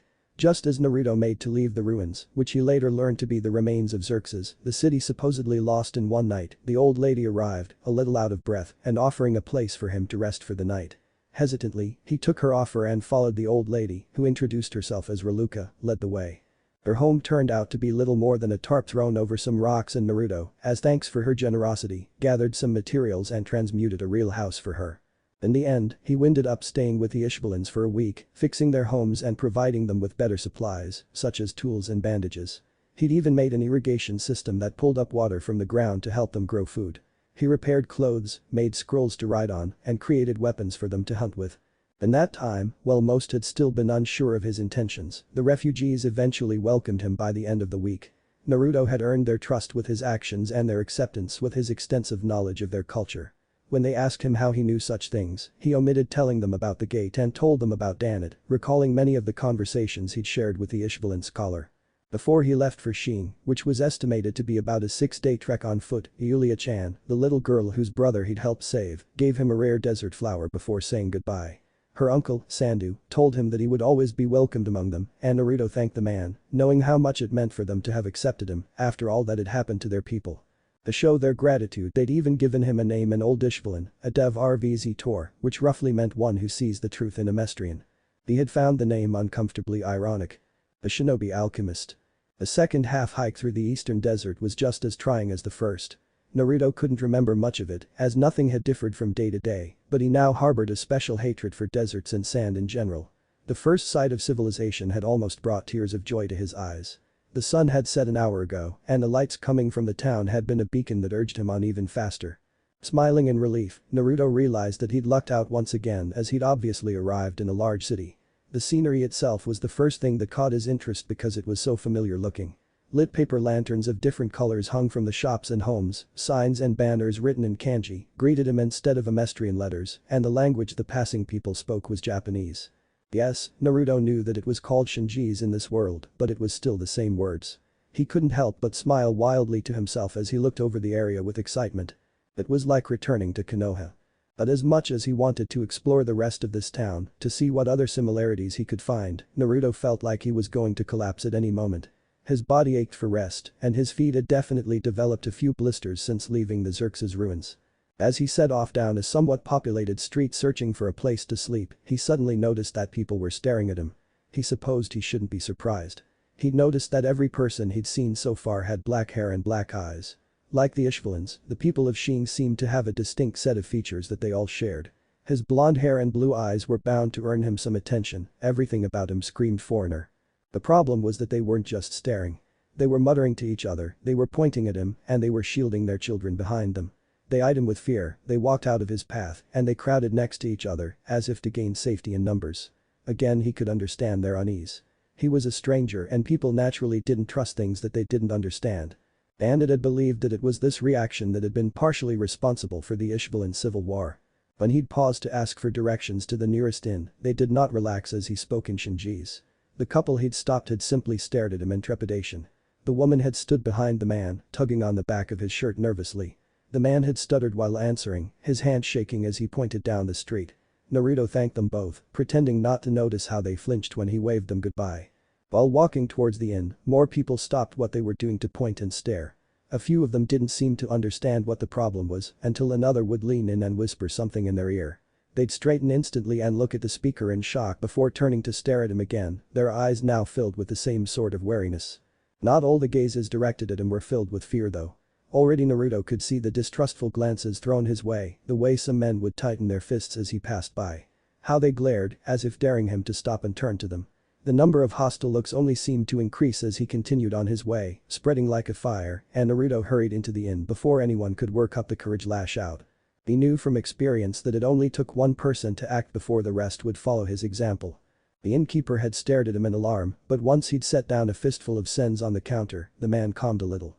Just like Oyabun always said, money was power. He was sure he was overpriced by the man, but Naruto couldn't really find it in himself to care as he closed the door to the room he'd rented. He sighed tiredly as his bag slumped to the floor and sluggishly pulled off his boots. He eyed the bed briefly before turning towards the window. Approaching it from the side, he discreetly looked out onto the street below, not at all surprised to find it teeming with the people he'd passed minutes ago. As he collapsed on the bed, feeling worn in more ways than one, Naruto realized that perhaps this place resembled Konoha too much. The shinobi alchemist. "Young lord," said an old man dressed entirely in black and wearing a white mask while he kneeled behind a lean figure. The young male looked at the older man briefly before finishing off his last dango and began to chew idly on the wooden skewer. "Ah, Fu, what seems to be the problem?" The young lord asked cheerfully from where he stood upon a balcony that overlooked Tongling, the main village of the Han region. "As you requested, I investigated the rumor about the evil Kai that appeared on the border of the village early yesterday eve." Fu replied and bowed his head lowly when the young lord partially turned to him. "Oh? And was there any truth to be found?" The lord asked as he lazily placed his elbows the balcony's railing and gave his vassal a side glance. "Indeed, there is a malicious aura in the area. It appears to be coming from a boy." The young lord straightened at that bit of information, turning away from the city completely to give his full attention to Fu. It seems he wandered into the village from the eastern desert. What a poor time to have such an interesting visitor. No doubt the people will believe it is this evil Kai that has brought about the emperor's sudden decrease in health. The young lord mused out loud, sounding more amused than anything else. It is too much of a coincidence to think otherwise. Fu agreed before lowering his gaze in thought, his mustache twitching as he frowned. The action did not go unnoticed. "What is it?" Fu hesitated for a second, which the lord knew to be unusual for the stern man. "It's just I went to see the source of this evil with my own eyes, young lord." Fu sighed deeply as he remembered seeing the identity behind such a foul Kai. A small blonde-haired boy, snoring loudly as drool pooled onto his pillow. Kicking occasionally at the bed sheets he'd been tangled up in, wearing white pajamas and the oddest-looking sleeping cap Fu had ever seen. "He is young, my lord, younger than yourself." The child did not even stir as I snuck into his room. The young lord grew silent for a few minutes before smiling widely, firmly clicking the skewer in his mouth. "Now I'm interested in meeting this boy for myself." Fu startled at that. "I did not mean to make him seem harmless." The servant argued, though a part of him already knew it was useless as he noticed a determined look in his young lord's eyes. "He may indeed be the demon many of the villagers are claiming him to be." "A demon, huh?" The young lord looked back over Tongling and smiled again, though this grin came out as something much darker. "Tell me Fu, aren't demons said to be immortal?" A shinobi alchemist. Comic number 2. Greed gives Naruto alcohol and discovers he's a depressing drunk. In hindsight, Greed really should have known that the Gaki's past wasn't an ideal childhood. There had been enough clues to point this fact out, like the way the kid seemed to vibrate with happiness whenever someone's attention turned to him. How Naruto would occasionally get this odd look on his face, like he couldn't believe he was actually there. Or of how the brat practically glowed whenever he was praised for doing something right. While the Gaki talked about Abachan and Jiji often enough, Greed had never heard the words Tausen or Kasen leave the kid's mouth. Then again, orphans weren't exactly rare in Amistris. Sensei, Uki-san, Mason, so few names, Greed could count them all on one hand. And from what he understood, this Jiji was back in Naruto's old town, so the kid hadn't seen the guy for months now. There were no other friends mentioned. The fact that the Gaki had latched onto them so quickly and willingly should have sent a red flag up in his mind. The town Naruto was from, village the Gaki called it, was spoken of sparingly. The people were talked about even less, but from what Greed had gathered, they hadn't been the most hospitable group to the blonde. He could recall the kid admitting that they'd hated him, tears streaming down his face and voice much too bitter for a 9-year-old. At the time, Greed had simply taken it as a child making a childish exaggeration. Because seriously, the entire town unanimously disliked one little brat. Yeah, right. It might have seemed that way to Naruto, but people were way too invested in their own lives to dedicate that sort of time and energy on a single kid. So really he should have seen it coming that Naruto, despite how he acted, hadn't led the happiest of lives. And again, hindsight was usually blind when Greed was involved. Greed sighed to himself, feeling unusually bored. The girls hadn't been able to stop by because of the bad thunderstorm that had hit Doubleth, though it obviously wasn't that bad, since Naruto had been able to reach the bar over an hour ago. The boss smirked as he thought about how he would punish his girls for leaving him high and dry. His lecherous thoughts must have worked their way onto his face because the brat gave an annoyed huff from beside him. "Oyabun, if you start thinking perverted things again, then I'm leaving." The Gaki warned and Greed gave a scoff, knowing the brat wouldn't actually follow through with his empty threat. "It's creepy watching you smile at nothing. Kid, you don't even know what perversion is." It was the boy's turn to scoff before donning that sharp smile that had become an imitation of his own. The homunculus's eyes focused on the glass that sat in front of Naruto, irrationally offended at seeing something non-alcoholic in his bar. "What the hell are you drinking anyways?" The gaki blinked, clearly thrown off by the abrupt change in topic. Milk. Ni-chan says I should drink a glass every day and I had juice this morning for breakfast. The brat answered as he shrugged his shoulders.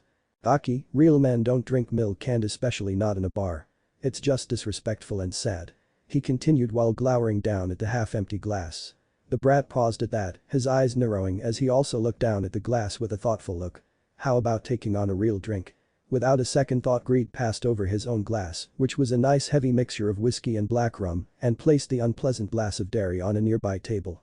Yama-san said I'm not allowed to drink stuff like this. The kid sniffed the amber liquid before his nose scrunched up in disgust. Yeah, but I outrank Roa and I say it's okay. Greed countered as the boy stubbornly refused to even take a sip. Just try it alright. As if sensing that his patience was wearing thin, Naruto took a large gulp and promptly started to cough. Greed's laughter rang throughout the room. He even went so far as to hold his sides, feeling as if he were going to bust a gut as he watched the kid frantically wipe his tongue on one of his sleeves. It took a few minutes for him to calm down and by then the kid had retrieved his milk from the table, emptying it within seconds. That tasted horrible Oyabun. Gaki tried to yell, though his voice came out as a harsh whisper instead.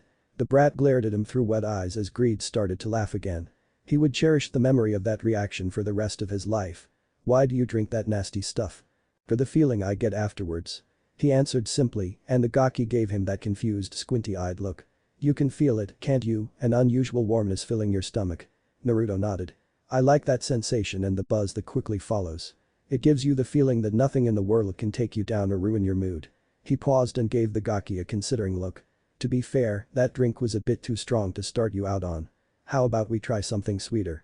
5 drinks later, Greed found himself dealing with something he'd never seen before, a depressed gaki. At first the drinks had indeed brightened the boy up, causing him to go into a light buzz as he yammered on about stuff that made no sense whatsoever to Greed. But by the time he finished his 3rd drink, the gaki had begun to grow quiet. At first he thought the kid was going to sleep, but when he'd looked up Greed saw worn blue eyes watching him. Not worn as in a physical sense, but as emotionally exhausted. He'd never seen the kid look so wrung out before. Now, nursing his 6th and mostly untouched glass, Naruto was staring down at the table intently, donning an unusually subdued expression. Greed couldn't help but frown as he watched the kid. He thought Naruto would be one of those goofy, over-the-top happy drunks that would have made for excellent blackmail material. He never would have guessed that the brat was a sad drunk. They really did hate me, you know. The brat said quietly and Greed barely managed to hear him over the background noise of the bar. But it wasn't just hate, they were afraid of me too. Boo. He indulged the kid while searching the bar for one of the others so that they could take Naruto off of his hands. The villagers. The brat sighed, his eyes becoming unfocused and looking at something Greed couldn't see. One night I had stayed later at the playground than I should have, so it was already dark by the time I'd left. I bumped into a man while walking back home. He apologized at first, but when he saw that it was me, he smacked me hard enough to knock me onto the ground and make my left ear bleed. He kicked me in the stomach, called me worthless, and continued on his way. And even though it was late, there were still plenty of people on that street. No one came to help me as I struggled to stand up. Reed stared. He wasn't sure what he was supposed to say to that. Sure, the others had their sob stories, broken homes, loss of loved ones, the military using them in experiments and turning them into chimeras. But no one had actually ever come up to him and said it to his face. Was he supposed to sympathize with the kid? Offer his condolences for having such a shitty childhood? Perhaps promise to kill the bastard who treated one of his possessions that way? Damn it, where the hell is Martel when I need her? Offering comfort clearly weren't his area of expertise. And of course the brat wasn't done talking. I think it was then, when I had looked around for help and saw only those cold glares that I'd realized they hated me. Naruto's eyes began to droop and his head lowered to the table. It definitely wasn't the worst encounter I'd ever had, but I remember that night better than most others. Greed grimaced as the gaki fell asleep and mentally swore to never let the kid drink again. As he took a sip of his own drink, he found that not even its heady warmth could cure the iciness that had curled up in the pit of his stomach at some point during the gaki's rant. An hour later a furious Martel tended to the drunken brat, but not before threatening to castrate him should he ever give the kid alcohol again. He'd heal of course, but it was definitely not a scenario that he wanted to experience. Quickly agreeing, Greed never spoke of what Naruto had said that rainy night and the gaki, once he'd recovered from his hangover, thankfully hadn't been able to remember anything past his 2nd glass. The shinobi alchemist. Sugoi means cool or wow. Megane means glasses. I felt like Hughes needed a nickname. Itai means ouch. A dev RVZ Tor is Romanian for truth seer, but I paraphrased to make it mean one who sees the truth because it just sounded better to me. I read somewhere that the Ishbalins were supposed to be a representation of Indian, not Native American, cultures. There are several languages used there, so I went with Romanian, the tongue of the gypsies. Yay, Hughes made an appearance. This really was a new addition that came from the rewrite. Before I had Naruto leave from Rush Valley to get to Shing, which I found out was totally wrong while looking at a map of Amistris the other day. Seeing as Naruto needed to take a train to get Yuswell, I decided to make him stop at Central and run into Hughes. It takes 13 days to cross the desert by horse, 8 to reach Xerxes, and 5 days from there to Shing. It takes a person, with some sort of training, military or otherwise, to cross the desert in about 18 days by foot. Taking into account Naruto high reserves and chakra capabilities, it took him a total of 15 days to cross the desert. Naruto's money pouch looks like black hate and is aptly named Kuro-chan, since Kuro means black. If you'll notice, there were some references to original Naruto and FMA moments. Like the scene where Naruto stops the purse snatcher. And then there's Naruto's reaction to finding water, mimicking Ed's reaction in the 2003 anime when arriving in Lear. Kuro-chan is like Gama-chan, the frog wallet that Naruto had throughout the first few seasons. It's the little things you have to pay attention to in this story. What if Naruto meet God in Fullmetal Alchemist end here, and thanks for watching my video till the end.